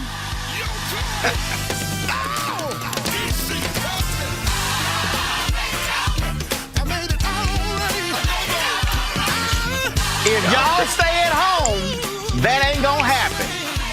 Go ahead and close us out, Greg Carr. No, brother. My soul look back and wonder how I got over might be the one I feel if we get past January. Reese, close us out. My make it out's a little bit farther than the U.S., but I will be here and say, if you don't vote, none of it matters. Right. We naming it in whatever the urban version of hell is. Hold on, Reese. Greg finish. All right, go ahead. Reese, go ahead. Oh, I'm saying we naming it and we claiming it Biden-Harris victory 2020, but we got to vote Plan A, Plan B, Plan C, and Plan D. Go ahead. Erica, close out. Come on, Eric. And get your voting outfit together. Yes, I said outfit. I'm bringing the whole South. Get your voting outfit together. Your PPE, your shoes, your shoe covers, your face shield, your mask, your little water, your hairnet, your gloves, your extra gloves, your hand sanitizer, your chaps if you have to wear them. Get your voting outfit together now. Look, I'm real clear. I am hyper-focused. This thug and his birth-a-damn wife and his ignorant children, all them grifters have got to go. Come on, Roland. And anybody who want to sit here and play games, any of y'all want to say, hey, this ain't no big deal, we really have dealt with more. These folk don't believe in civil rights. They don't believe in police consent decrees. They don't believe in real criminal justice reform. They don't believe in actually helping black businesses. They don't believe in the Affordable Care Act and helping folks with health care. And even Republican states like Oklahoma and Missouri passed Medicaid expansion. All I'm saying is if y'all sitting here stuck on stupid, keep making up some bullshit in terms of what's going on. I'm trying to tell y'all right now, if they are in charge of the White House, in charge of the Senate, there's nothing that you say you care about that they are going to do. They ain't moved on fixing the Voting Rights Act. They have not moved on making sure our elections are secure. Mitch McConnell says, look, he's the grave digger. You name it, that's what he is. And so, this is not about Democrat, Republican. This ain't about even Trump, Biden. This is literally a decision that you're going to be voting on for your children's children. Don't play games with this. I'm telling y'all right now, these folks got to go. And I told y'all this means war. They asses got to go. And so if any more of these thugs get arrested, hell yeah, we gonna do the happy dance. And I can't wait for Trump to lose so they can go back and indict Roger Stone and throw his punk ass in prison with that particular racist. Back to that Roland Mark Unfiltered video in just one moment. As our community comes together to support the fight against racial injustice, I want to take a second to talk about one thing we can do to ensure our voices are heard. Not tomorrow, but now. Have your voices heard in terms of what kind of future we want by taking the 2020 census today at 2020census.gov? Now, folks, let me help you out. The census is a count of everyone living in the country. It happens once every 10 years. It is mandated by the U.S. Constitution. The thing that's important is that the census informs funding, billions of dollars, how they are spent in our communities every single year. I grew up in Clinton Park in Houston, Texas, and we wanted new parks and roads and a senior citizen center. Well, the census helps inform all of that and where funding goes. It also determines how many seats your state will get in the U.S. House of Representatives. Young black men and young children of color are historically undercounted, which means a potential loss of funding for services that helps our community. Folks, we have the power to change that. We have the power to help determine where hundreds of billions in federal funding go each year for the next 10 years. Funding that can impact our community, our neighborhoods, and our families and friends. Folks, responses are 100% confidential and can't be shared with your landlord, law enforcement, or any government agency. So please, take the 2020 census today. Shape your future. Start at 2020census.gov.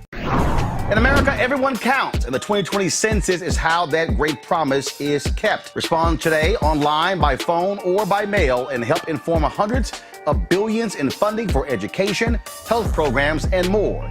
Shape your future. Start at 2020census.gov. The Lawyers Committee for Civil Rights Under Law is suing Postmaster General Louis DeJoy and the United States Postal Service for the actions intended to disrupt the 2020 election. They are suing on behalf of the National Urban League, Common Cause, and the League of Women Voters to challenge the actions intended, again, as I said, to disrupt the 2020 election. Joining us right now is Kristen Clark. She's the President and Executive Director for the Lawyers Committee for Civil Rights Under Law. So, Kristen, what is the basis of your lawsuit? Well, there is a pandemic that has gripped the nation. There are Americans all across the country that are casting their votes by mail in historic numbers because they have no other choice. And what does this administration do? They put in place a new Postmaster General just 2 months ago, Louis DeJoy. He has no experience inside the Postal Service, but he's a Trump mega donor. And in 2 months, he's wreaked havoc and chaos. He has eliminated overtime for postal workers. He's ripped up blue mailboxes from communities. He has eliminated scanning machines used to sort mail in mass. He's put in place a hiring freeze. I mean, you name it, he has done it. And he has done this with the goal of carrying out President Trump's agenda, his goal of silencing and discouraging people of voting by mail this season. So with about 75 days to go until the November election, we're not going to stand by idly and wait to see what happens. On Tuesday, we filed a federal lawsuit in Maryland. Our clients include the National Urban League, League of Women Voters, Common Cause, organizations that work every day to register people to vote. And we're arguing that Louis DeJoy's actions violate the Constitution. He is literally taking action intended to suppress people's voting rights. And he's also undertaken all of these policies without going to the U.S. Postal Commission and getting clearance for the changes as required under administrative law. So we're going to fight tooth and nail. This is one of the most consequential elections of our lifetime. And we know that this administration is bent on undertaking any action possible to disenfranchise voters. And so you're suing them. What do you want to achieve? What remedy do you want the court to put into place? Because he's already said, the Speaker Nancy Pelosi, that he has halted the changes until after the election. Yeah, that falls flat with us. It rings hollow.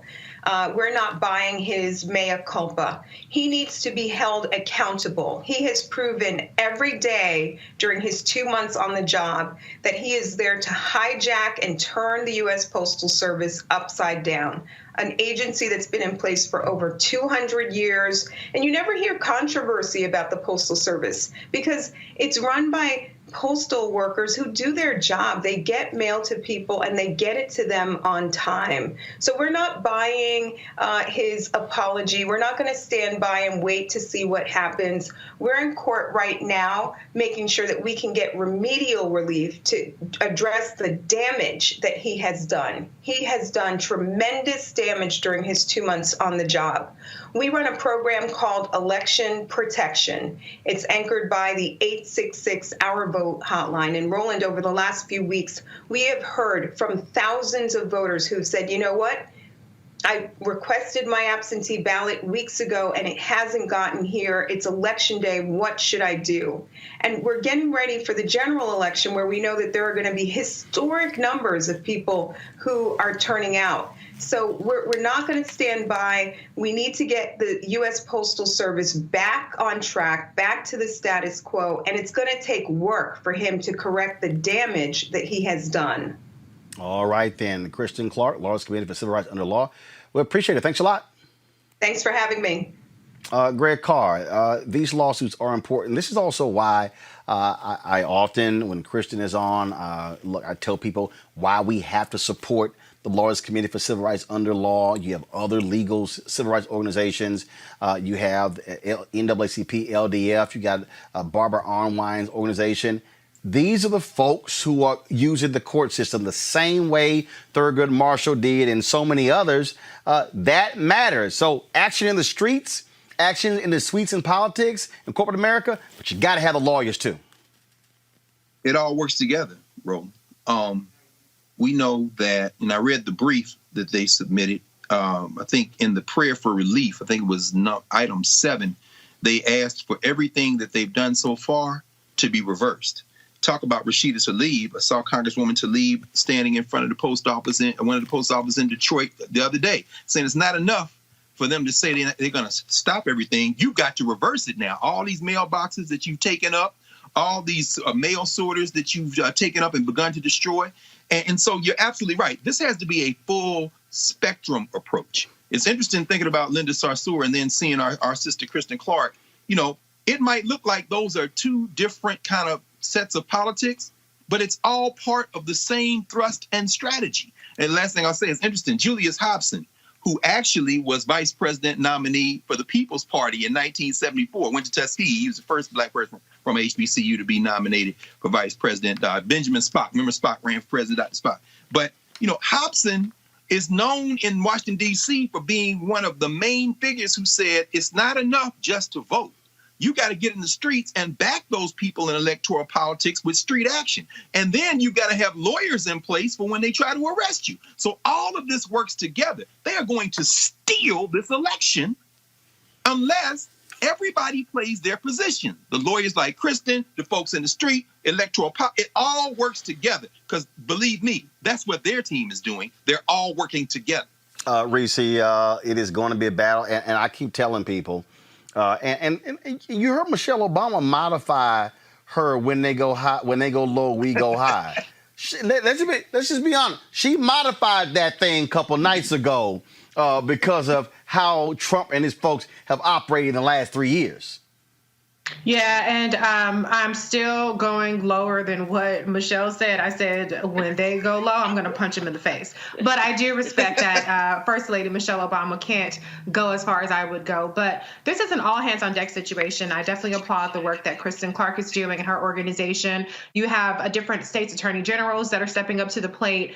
Congress is starting to put a little bit more pressure, and specifically the Democrats in Congress, let's be clear, is starting to put a little bit more pressure on it. But the one good thing about this obstruction and this voter suppression is that we all know it's happening. They've given us enough time to make a voting plan A, as you know, Erica has been really beating that drum about making a voting plan, but they've given us enough time to know that we have to have a voting plan A, a plan B, a plan C, and a plan D. And so that is the power of knowing indisputably what we're up against. I don't know if it's enough time to reverse the damage that they've done to the U.S. Postal Service.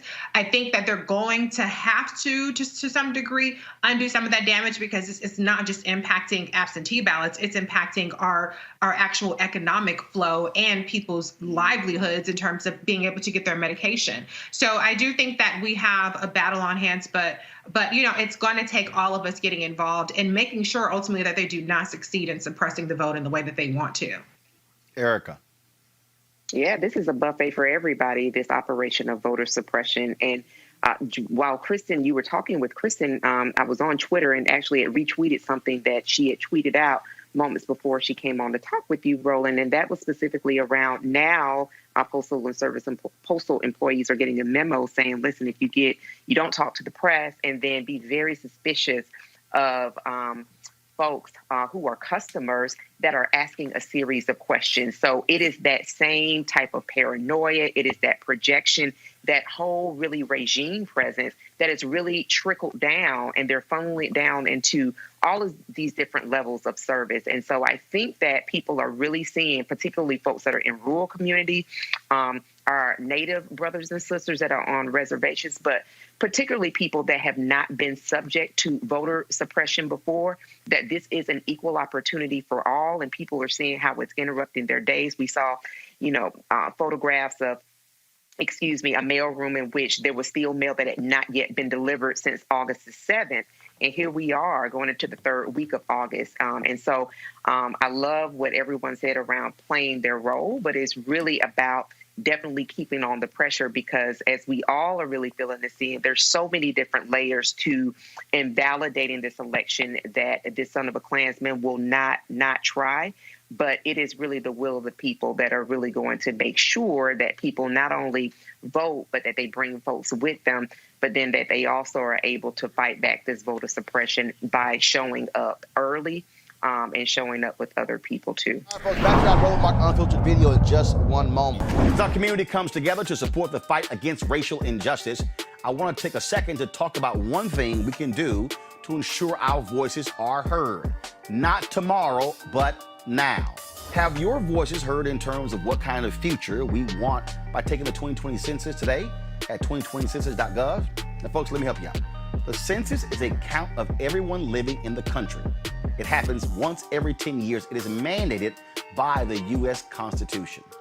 The thing that's important is that the census informs funding, billions of dollars, how they are spent in our communities every single year. I grew up in Clinton Park in Houston, Texas, and we wanted new parks and roads and a senior citizen center. Well, the census helps inform all of that and where funding goes.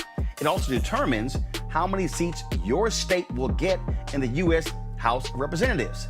Young black men and young children of color are historically undercounted, which means a potential loss of funding for services that helps our community. Folks, we have the power to change that.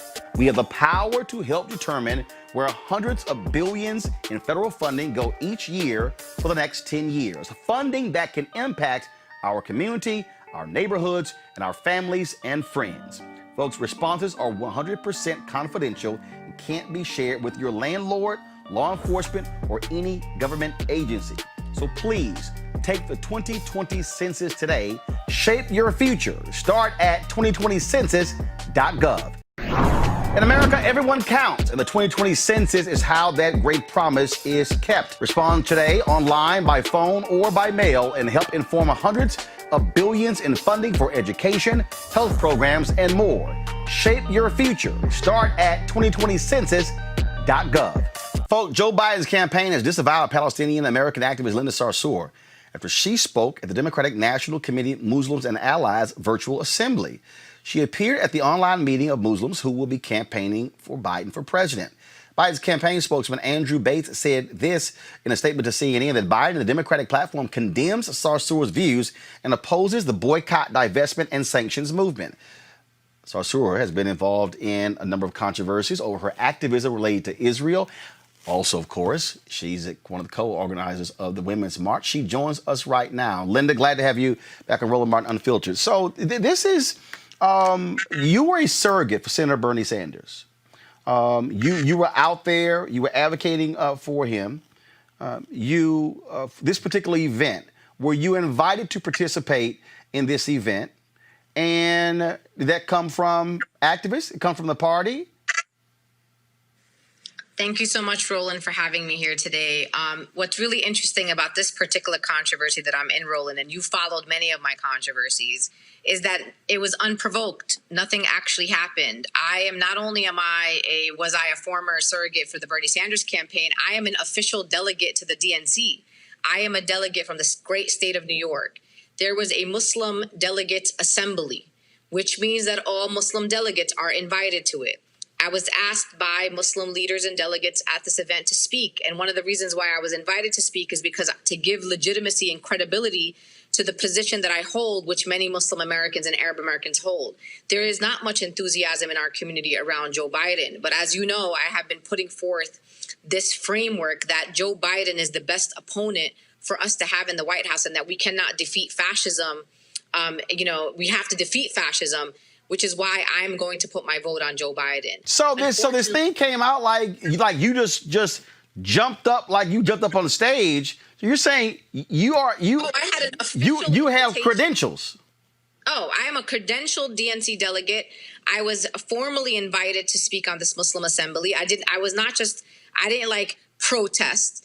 And in fact, Roland, the actual entire assembly situation is actually a video on the DNC website, and you can watch it. And in fact, you would laugh because you know me very well. I was actually quite bland and out of character. I didn't even mention Israel. I didn't say BDS. I didn't say anything. I didn't talk about Palestine. All I said was the Muslim Americans are swing voters. We are not a monolithic community. We are people who care about more than just national security and Palestine and Israel and foreign policy. We are actually a community that cares about healthcare and education and infrastructure and jobs and the economy. And that is really it. I was so out of character. It's like I'm damned if I do, damned if I don't. I'm minding my own business, Roland, as you know. I moved with our dear sister, Tamika Mallory, to Louisville, Kentucky. I wake up in the morning yesterday to find this controversy. And here I am, not ignoring national politics, really putting my mind on something that I believe deeply in, which is to get justice for Breonna Taylor. And here goes the Joe Biden campaign throwing the most prominent Muslim American organizer under the bus. Not only am I the most prominent Muslim organizer in America, I'm also the leader and the co-founder of the My Muslim Vote campaign that is stationed in 6 states right now that Joe Biden needs to win in November. And I don't even know what to say. A white spokesperson, Roland Martin, was coward to the right-wing media, coward to the Republicans, literally. The original drama came from Borgen, who you know is a senior advisor to the Trump campaign. He's the one that was like, oh my God, Linda's speaking at the DNC. And immediately the Biden campaign cowered to the right wing and went to answer. And when they disavow my views, which is what they said they condemned my views, not from what I said at the DNC, just in general. That means they condemn the views of 99.9% of the communities that I come from who hold the exact views that I have. So it has to be perplexing or difficult for you to sit here and go, okay, I'm a delegate, which means you actually got to vote on the nominee. You are active in trying to get the nominee elected. And his campaign is like, hell no, we want nothing to do with you at all. And my views, they want nothing to do with my views, which means those views are not welcomed in the Democratic Party, which by default means that my whole community is not welcomed in the Democratic Party because the views that I hold, Roland, are mainstream in the communities that I come from. When your critics call you anti-Semitic, when they say you're racist, when they say you're a bigot, when they say you hate Israel, how do you respond? My track record, Roland, is very clear. I have been working with Jewish American communities for the last 2 decades. They all have come out. Many of them have come out in solidarity each time that I've been attacked for being anti-Semitic. The bottom line is what I am is a Palestinian American. What I am is someone who challenges the narrative around the state of Israel. I am someone, Roland, who is going to be unapologetic about who I am, just as Roland is unapologetically Black. I do not have to change who I am, change my views to appease anyone. And I don't actually require anybody else to do the same. So when I'm being called anti-Semitic, it's actually quite antithetical to everything that I am. And you know me very well. I'm a person where there is an injustice, that is where I am. I have raised money for desecrated Jewish cemeteries. I have stood in solidarity with Jewish communities. I have organized, in solidarity with Black people, with undocumented people, with LGBTQIA people. Wherever there is a fight, Roland, that is where I am. So you cannot claim something that does not match my character, does not match my work, my track record, literally my everyday. And everyone who knows me, Roland, knows exactly who I am and what I stand for. And I'm not going to cower. And the bottom line is, and you know this, I have never been an ambassador to the Democratic Party. I was never an ambassador for the Joe Biden campaign. I never worked for the Joe Biden campaign, nor do I want to work for it, nor do I want to ever have a job in the administration. I am trying to help defeat fascism.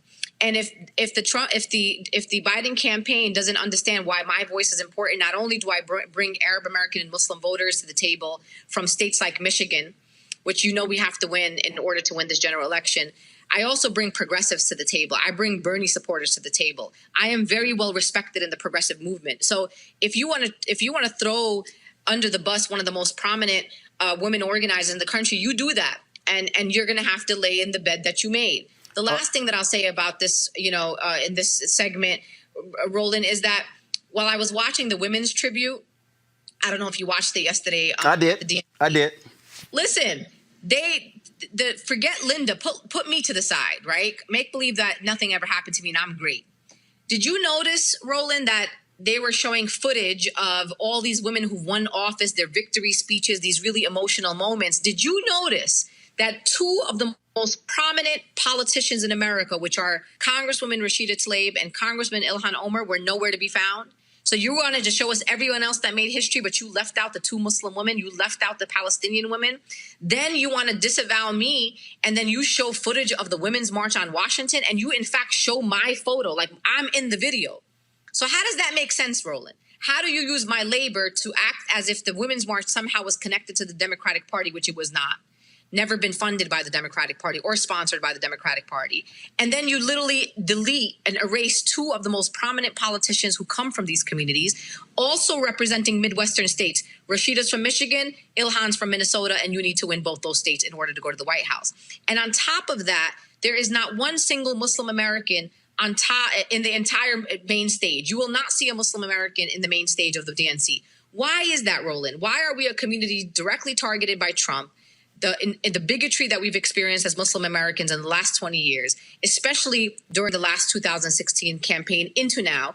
And for some reason, this particular brand of the party and the Biden campaign have erased us, like we don't exist. Okay, then I don't know how you're going to ask me for my vote if I don't exist, if my community doesn't exist. But before I go to my panel with their questions, I do have to ask you this, and that is, and a lot of people did not realize this, but in 2000, George W. Bush was very aggressive in courting Muslim voters. Grover Norquist played a huge role in organizing that. Bush raised money from Muslims. He got a significant number of their votes. You made the point that Muslim voters are swing voters. Fact of the matter is, the fastest growing segment among Muslims in America are African Americans. Absolutely. So with this whole deal here, do you believe that the Biden campaign is potentially turning off Muslim voters and now saying, okay, are we not going to examine every single one of you and what you support and who you back before? Oh, it's not maybe. It already happened. I mean, every major Arab American and Muslim American organization has sent out letters publicly and privately to the Biden campaign at this moment. There are conversations happening in the campaign. When you say to someone, if I say to you, Roland, that I condemn all of your views and you carry views that 99% of the people in your community hold, that means we're all not welcomed. And so my community right now is absolutely enraged. They are outraged right now. And what they're asking for from the Biden campaign is a retraction. They're asking for an apology, and they have to commit to a big tent party where we have the understanding that unity is not uniformity, and that the reason what makes us different than the Republican Party is we are not monolithic, and there is no way that we can have a party where we are all going to agree. And if my views and the views of my community are not welcomed in the Democratic Party is not going to be a successful party. Muslim Americans are swing voters in Michigan, in Pennsylvania, in Virginia, in Florida, and in Texas, and in Minnesota. Ilhan Omar represents the city of Minneapolis. And right now we just saw a poll that came out where Donald Trump and Biden are literally tied in a place like Minnesota, and Biden is only ahead of Trump by 3% in the state of Michigan. We cannot repeat 2016 over. So my community right now is outraged. I'm going to still tell my community, look, we got to defeat fascism, but I cannot convince people and do the work and the dirty work of the Biden campaign. They have to step up. They have to say they made a mistake, and they have to apologize. And then hopefully my community will come around after that. Question first off, Erica. Yes, great speaking with you, Linda. This is Erica. And my question for you is, prior to this happening, what was the temperature of Muslim Americans and folks that you reached out to prior to this and then post? I appreciate that, Erica. To be quite honest with you, lots of people in the Muslim American and Arab American communities have specific things that they care about, in addition to issues that other people care about, like health care, et cetera. Majority of Muslim Americans support Medicare for all. Biden does not support Medicare for all. A majority of Muslim Americans want to abolish agencies like ICE, which were created after 9/11, really to target Muslims and those that were perceived to be terrorist threats, and they want to abolish ICE. Biden does not support that. We also have seen surveys coming out of the Institute for Social Policy Understanding on issues of police reform and defunding police, et cetera, which a lot of Muslim Americans support. And also when it comes to foreign policy, the Muslim American community is a very pro-Palestinian community. They support human rights of the Palestinian people. And it's not something that, unfortunately, Biden has a track record in. So the temperature check was, okay, Linda, we don't like Biden. We don't think he represents our values. We don't think life is going to be better after, better with a Biden administration. It may not get worse, but we don't know if it's going to get better. And my framing that I have been able to bring people along, people have shared my videos. I have been on local, Muslim media, blogging, where I've said to people, but let's make a decision here. What if we say that we want Biden to be our opponent in the White House? And people literally, Erica, were going along with my argument, saying that Biden would be our opponent. We would build a movement under him. We would push him to do what better and do better. And now they're like, if we can't hold the Biden campaign accountable when he's the candidate and we can't even get some respect candidate, how are we going to get respect and hold him accountable when he's the actual president of the United States of America? And to be honest, Erica, I don't actually have an answer to those people in my community at this particular moment. Reese. Hi, Linda. I don't really have a question, but my comment is just that it sounds to me like the Biden campaign needs to work on their cultural competency in matters like this and how they approach different communities instead of a knee-jerk reaction. And so I just want to thank you for the work that you're doing and continuing to push through and outreach to your community, despite the fact that there are some ideological differences there. I appreciate that. And I think just so folks understand, Roland, is that the man who's the director of rapid response is a white man. And I don't use that necessarily in a derogatory way, but to your point about cultural competency is that, trust me when I tell you, if it was a black woman or a person of color that was there, they would not have a knee-jerk reaction that would require them to throw a Muslim American woman in hijab, who's Palestinian, who's part of the larger movements that we need to win this election, under the bus. Someone of color who had the expertise would have been more strategic, more logical. And the real thing that I wanted them to do, just to be clear, I don't need the Biden campaign to agree with our community, to agree on our issues. What I would have said if I was the director of rapid response and asked the question about Linda Sarsour participating in the DNC, my answer would have been, to be clear, Linda is a DNC delegate from the great state of New York. And while we do not agree with Linda and on these issues, the Democratic Party is a big tent, and we welcome people to have spirited debate because that is what makes democracy great. That's all. They could have said they disagreed with me. They could have said they disagreed on the issue of BDS, on the issue of Palestine, Israel, and that would have been totally fine with me. I would have been totally fine because I already know that.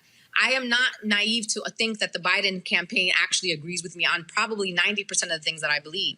The fact that they thought that the knee-jerk reaction was to throw important swing voters under the bus, a marginalized community that has been quite even more marginalized in the last 20 years and more so under the Trump administration. The first executive order, Roland, you remember I was on your show about this. The first executive order put forth by the Trump administration was the Muslim ban. Right. That was the first piece of paper that he signed. So the fact that we are going to throw the entire Muslim American community and Arab American Palestinian communities by saying we condemn these views in our party. First of all, it's not true because a majority of Democrats have moved exponentially on the issue of Israel-Palestine. And they have also, many in the Democratic Socialists and a lot in the progressive wing of the party have embraced the boycott, divestment, sanctions movement as a nonviolent movement to resist the human rights violations that the state of Israel commits against Palestinians. So the Democratic Party needs to catch up with us. I'm not trying to catch up with the Democratic Party because they're 20 years behind me. And so the question is, can they do that in a very short period of time so we could win this damn election and defeat this damn fascist in the White House? Greg Carr. Thank you, Roland. And thank you, Sister Linda, particularly in this moment for relocating to Louisville, you and Sister Tamika. My young brother, Sean Ali Waddell, who's down there, who's a Howard student. I know he's been down there with y'all. He's telling me he loved it so much. And I saw Nick came down last week with you all, Nick Cannon. So thank you on behalf of all of us who are fighting for freedom. I'm going to try to talk and ask you this question as if there are no cameras. So we know there's a different conversation when cameras, right? But pragmatically, this fear-driven Democratic Party still trying to chase those 3 imaginary Trump voters. Whatever you do, whatever you do, they're going to hang the Muslims, hang the black, hang everybody on them anyway. So, and I love the way you frame this. You know, he's the best opponent to have in the White House. You know, when they don't roll it back, because it looks like they really are trying to replicate 2016. You know, when they don't roll this back, what do we need to do to prevent any more erosion so that we don't end up with this fascist in the White House? I mean, I don't know that you're prepared to be able to have that kind of conversation with us now here, but what's the step when they don't? Because that wasn't an accident, just like leaving Ilhan and Rashida and them out. That's no accident. They're chasing them imaginary white voters who will never vote for them. So what's the strategy if when they don't roll it back? Don't apologize. I mean, the bottom line here is they're going to have to reap what they sow, and they also have to lay in the bed that they made. But it's also bigger than the myself and my communities. What I've been telling folks, and it's a strategy that I hope works, it may work, it may not work. I said, listen, you may not be enthusiastic about Joe Biden being your president, but you know this and I know this. There are young black people across this country running for office, running for congressional seats. We have people of color and immigrants and women right now who also need to win those races in November. We have an opportunity, as you know, in a place like South Carolina for Jamie Harrison to take out Lindsey Graham. Like, we really have a lot of great races that we need to be focusing on. So what I'm telling a lot of people in my community, I said, listen, find a local candidate that really inspires you, someone that really aligns with your values and principles. Knock those doors, do the text messages, do whatever it is that you need to do, donate the money. And what I hope happens is that it trickles from the bottom up. If we can get higher voter turnout around some of these candidacies in these important swing states, that may mean that when you go to the polls, we hope that people are voting up and down the ballot. So not only do they vote for the candidate that they love, but they're also saying, well, my candidate is on this party line. Maybe I should just go up and down the ballot, which is what I'm saying to people. That is one strategy that I'm holding. I don't know if it's going to work. I do think that the Biden administration has to apologize to Muslim and Arab American communities, only because, number one, it's the right thing to do, but also because we are swing voters. Like the state of Michigan, Roland knows this very well. It's home to the highest concentration of Muslim American voters in the entire country. We have large populations in California, in New York, and they are more than the one in Michigan, but Michigan is the most highly concentrated. You cannot win an election without Michigan. You don't need New York. You don't need California. You cannot win a race without Minnesota. You can't win a race without Virginia and Pennsylvania and North Carolina and Florida. And this is where our community is concentrated. We are a very diverse community. People in my community don't look just like me. We are South Asian. We are Arab American, Southeast Asian. We're African American. We are African immigrants. We are literally represent the globe. And the campaign just snubbed us. And so the question is, are we a community that is only about acceptance, or are we also about respect? We have self-respect. And our community right now is waiting, and they have been demanding. They wrote public letters. The campaign knows how outraged our community leaders are right now. And these are the people that are supposed to move the people. And as a leader of the My Muslim Vote campaign, it's going to be I was already an uphill battle, and the mountain was already high for me to climb. And now the mountain just got really slippery. Somebody just dumped a bucket of soap on the mountain, and I have to figure out how to get to the top. And that is what the this campaign has done. Just made our work just much harder than it already is. Linda Sarsour, we certainly appreciate you joining us to give your perspective on this issue. Thanks a lot. Thank you so much. All right, folks, back to our Roland Unfiltered video in just one moment. As our community comes together to support the fight against racial injustice, I want to take a second to talk about one thing we can do to ensure our voices are heard. Not tomorrow, but now. Have your voices heard in terms of what kind of future we want by taking the 2020 census today at 2020census.gov? Now, folks, let me help you out. The census is a count of everyone living in the country. It happens once every 10 years. It is mandated by the U.S. Constitution. The thing that's important is that the census informs funding, billions of dollars, how they are spent in our communities every single year. I grew up in Clinton Park in Houston, Texas, and we wanted new parks and roads and a senior citizen center. Well, the census helps inform all of that and where funding goes. It also determines how many seats your state will get in the U.S. House of Representatives. Young black men and young children of color are historically undercounted, which means a potential loss of funding for services that helps our community. Folks, we have the power to change that. We have the power to help determine where hundreds of billions in federal funding go each year for the next 10 years. Funding that can impact our community, our neighborhoods, and our families and friends. Folks, responses are 100% confidential and can't be shared with your landlord, law enforcement, or any government agency.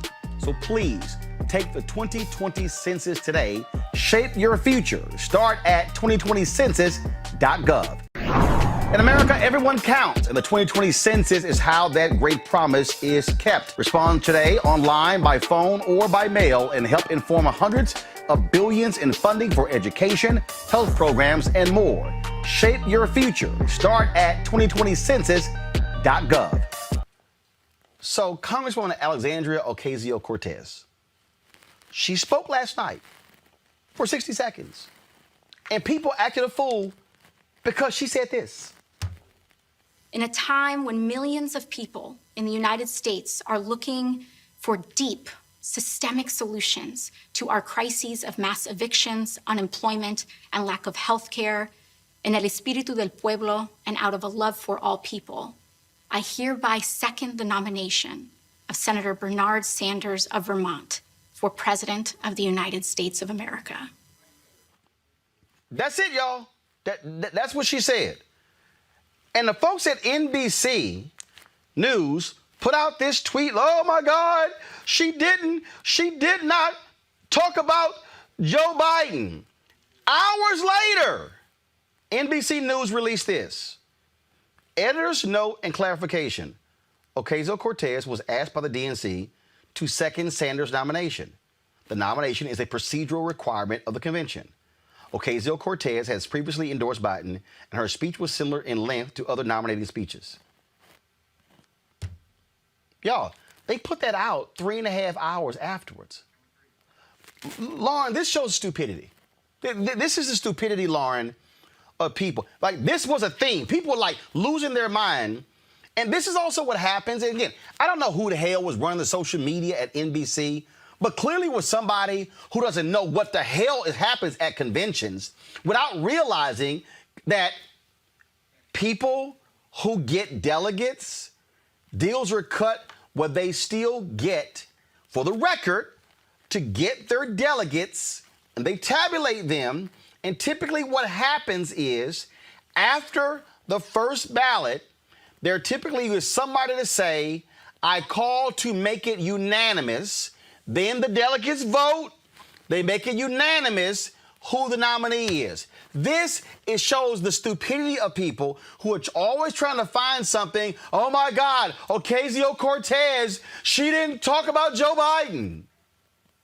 Yeah, well, I mean, we do live in a world where our technology, our social media technology rewards people who come up with a bombastic get, so obviously I know there was a discussion at Twitter about removing the like button, and that may have been in part because that has motivated people to post things that are not true before verification, post false information, post information that they have no expertise in, all for the attention of the retweet and the like button.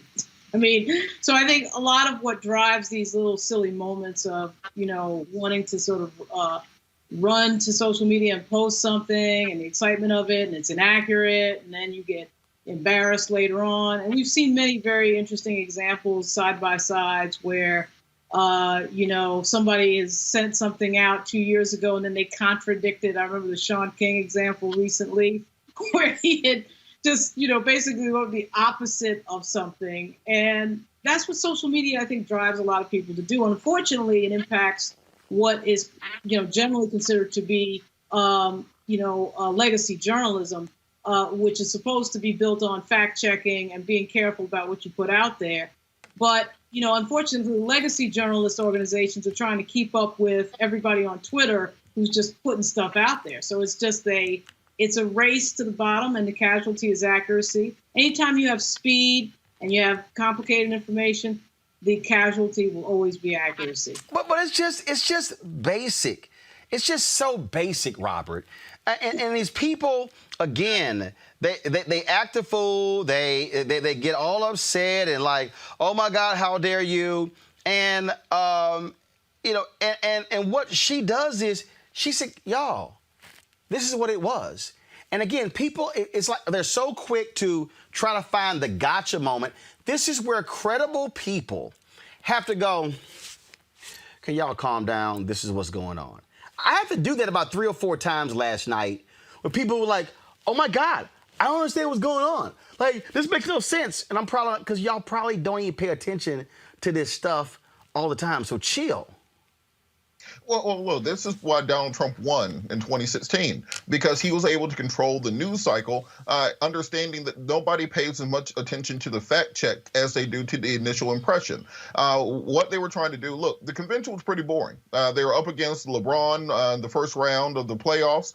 So I think they were trying to spice it up by creating a reality show drama situation in an otherwise mundane convention. Who's the young, sexy, rising star that we can get some media attention from and get some clickbait to? What the song came out a few years ago, 100 likes, they'll do anything you like for 100 likes. They are trying to get that sort of attention for an otherwise mundane task that's not getting great ratings, and so they try to create a story. It's reality TV media. It's no different than Housewives or Love and Hip Hop or anything along those lines. If there's not a storyline there, you create the storyline through the media. Trump has been the master of manipulating this. He's been the master of getting free media. I think the last media cycle or last campaign, he got around $3 billion in free media because he knew that just by putting out a tweet, he could get more attention and more eyeballs on him than by doing $1 million ad buy. And the media is falling directly into it again. And I think the media has to, at some point, be held responsible for the fact that they keep giving free ad time and free advertising to the shiny candidate instead of doing some real media and real journalism to get to the truth. It's just basic, Brandon. It's just basic. It's like if you know the deal, it's basic. Yeah, it kind of reminds me of when you got to watch a baseball game with someone who doesn't watch baseball, and you got to explain all the different rules. Look, I think at the end of the day, too, people being sheltered in place, folks are paying more attention now than they have in the past. But I think to your point, when the media gets it wrong, it certainly continues to give fuel to a tyrant in the office of the presidency. And as more fuel is given to him, it certainly shines more attention on his space and away from what's most important. I would say this, though. I really wish that Congresswoman Ocasio-Cortez would have gotten a little bit more time to speak last night, because I actually believe that she represents the future of our party. Dude, and you know what? She's not worried about last night. She ain't worried about last night. She ain't worried about last night. Here's the deal. Congresswoman Ocasio-Cortez, could actually go on her Instagram page, her Facebook page, her Twitter page, and have more people watching than who watched last night. No, look, I don't disagree with that. What I'm saying, though, is it's not just embracing her style.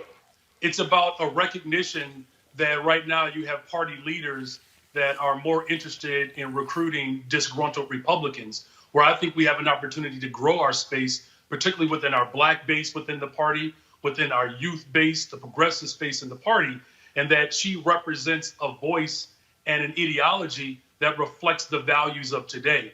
Look, the people not understanding, certain parliamentary or convention rules, yeah, that's frustrating. And it's also more frustrating when the media gets it wrong. But what I would say, just to offer some perspective, that where the party needs to continue to go and grow, that wave has swept through this country. Actually, it's just one example of that. No, but it's not. It's not. And this is where I'm going to push back on you on that one. Here's the deal that Democrats have to understand and accept. Every district in the nation is not the same as her district. The reality is this. The Democrats took control of the House in 2018, not because of these super progressive districts. They actually took control because of moderate districts. For instance, Congresswoman Lucy McBath barely won her district. She beat Karen Handel. Right now, they're running neck and neck. That district is not a super progressive district. The district in Georgia, same, Sanford Bishop, same thing, not super progressive. So a Sanford Bishop has to take different positions because of his district than Congressman John Lewis did, or even David Scott or Hank Johnson in theirs. And so we have to, I think we make a mistake that, first of all, congressional districts are 700,000 people, okay? So the reality is Ocasio-Cortez represents, there's a constituency that is far left progressive, no doubt. But Democrats cannot have a majority if they only appeal to the Ocasio-Cortezes of the world. They have to have far left and moderate or centrist Democrats, because you have to win based upon the contours of your congressional district or your state. Yeah, but Roland, Casey in Pennsylvania has to run a totally different race than Harris or Feinstein in California. It's just, they're different. But Roland, you don't have to be progressive or be labeled as a progressive to advocate for Medicare for all. No, I understand that. I understand that. But what I'm saying, I think that's what I'm saying, though. I'm not saying that left versus right. I'm saying that the message of Medicare for all, fully funding our public schools, creating opportunities so people can actually make a livable wage, making sure that people like Jeff Bezos, who are paying the same tax rate as individuals seeking unemployment. That's what I'm saying. But here's the deal, though. But here's the deal, though. You can't. But you actually can't have everyone saying Medicare for all when the very unions that support Democrats were the ones who were saying to Warren and Harris and Sanders, "Yo, back the hell up, because we fought hard for those benefits." See, this is the struggle, Robert, that I think that again, as I look at the Democratic Party, the reality is this. The Democratic Party has a much larger tent than the Republican Party. Democrats got to keep a whole bunch of people happy to win. Republicans, you're either right or far right, that you so right you come back left. I mean, that's the deal. And so the Republicans have it much easier in the Democratic Party because the Democratic Party has an Ocasio-Cortez and a Joe Manchin and a Casey and a Bishop and a McBath in the same district. The right, Jordan, Rubio, Cornyn, I mean, you pretty much know what they said. That's the difference here. And I think a lot of people don't understand those distinctions of why you got to have this mix of people who are speaking on the Democratic side. All right, folks, back to our Roland Mark Unfiltered video in just one moment. As our community comes together to support the fight against racial injustice, I want to take a second to talk about one thing we can do to ensure our voices are heard. Not tomorrow, but now. Have your voices heard in terms of what kind of future we want by taking the 2020 census today at 2020census.gov? Now, folks, let me help you out. The census is a count of everyone living in the country. It happens once every 10 years. It is mandated by the U.S. Constitution. The thing that's important is that the census informs funding, billions of dollars, how they are spent in our communities every single year. I grew up in Clinton Park in Houston, Texas, and we wanted new parks and roads and a senior citizen center. Well, the census helps inform all of that and where funding goes. It also determines how many seats your state will get in the U.S. House of Representatives. Young black men and young children of color are historically undercounted, which means a potential loss of funding for services that helps our community. Folks, we have the power to change that. We have the power to help determine where hundreds of billions in federal funding go each year for the next 10 years. Funding that can impact our community, our neighborhoods, and our families and friends. Folks, responses are 100% confidential and can't be shared with your landlord, law enforcement, or any government agency. So please, take the 2020 census today. Shape your future. Start at 2020census.gov.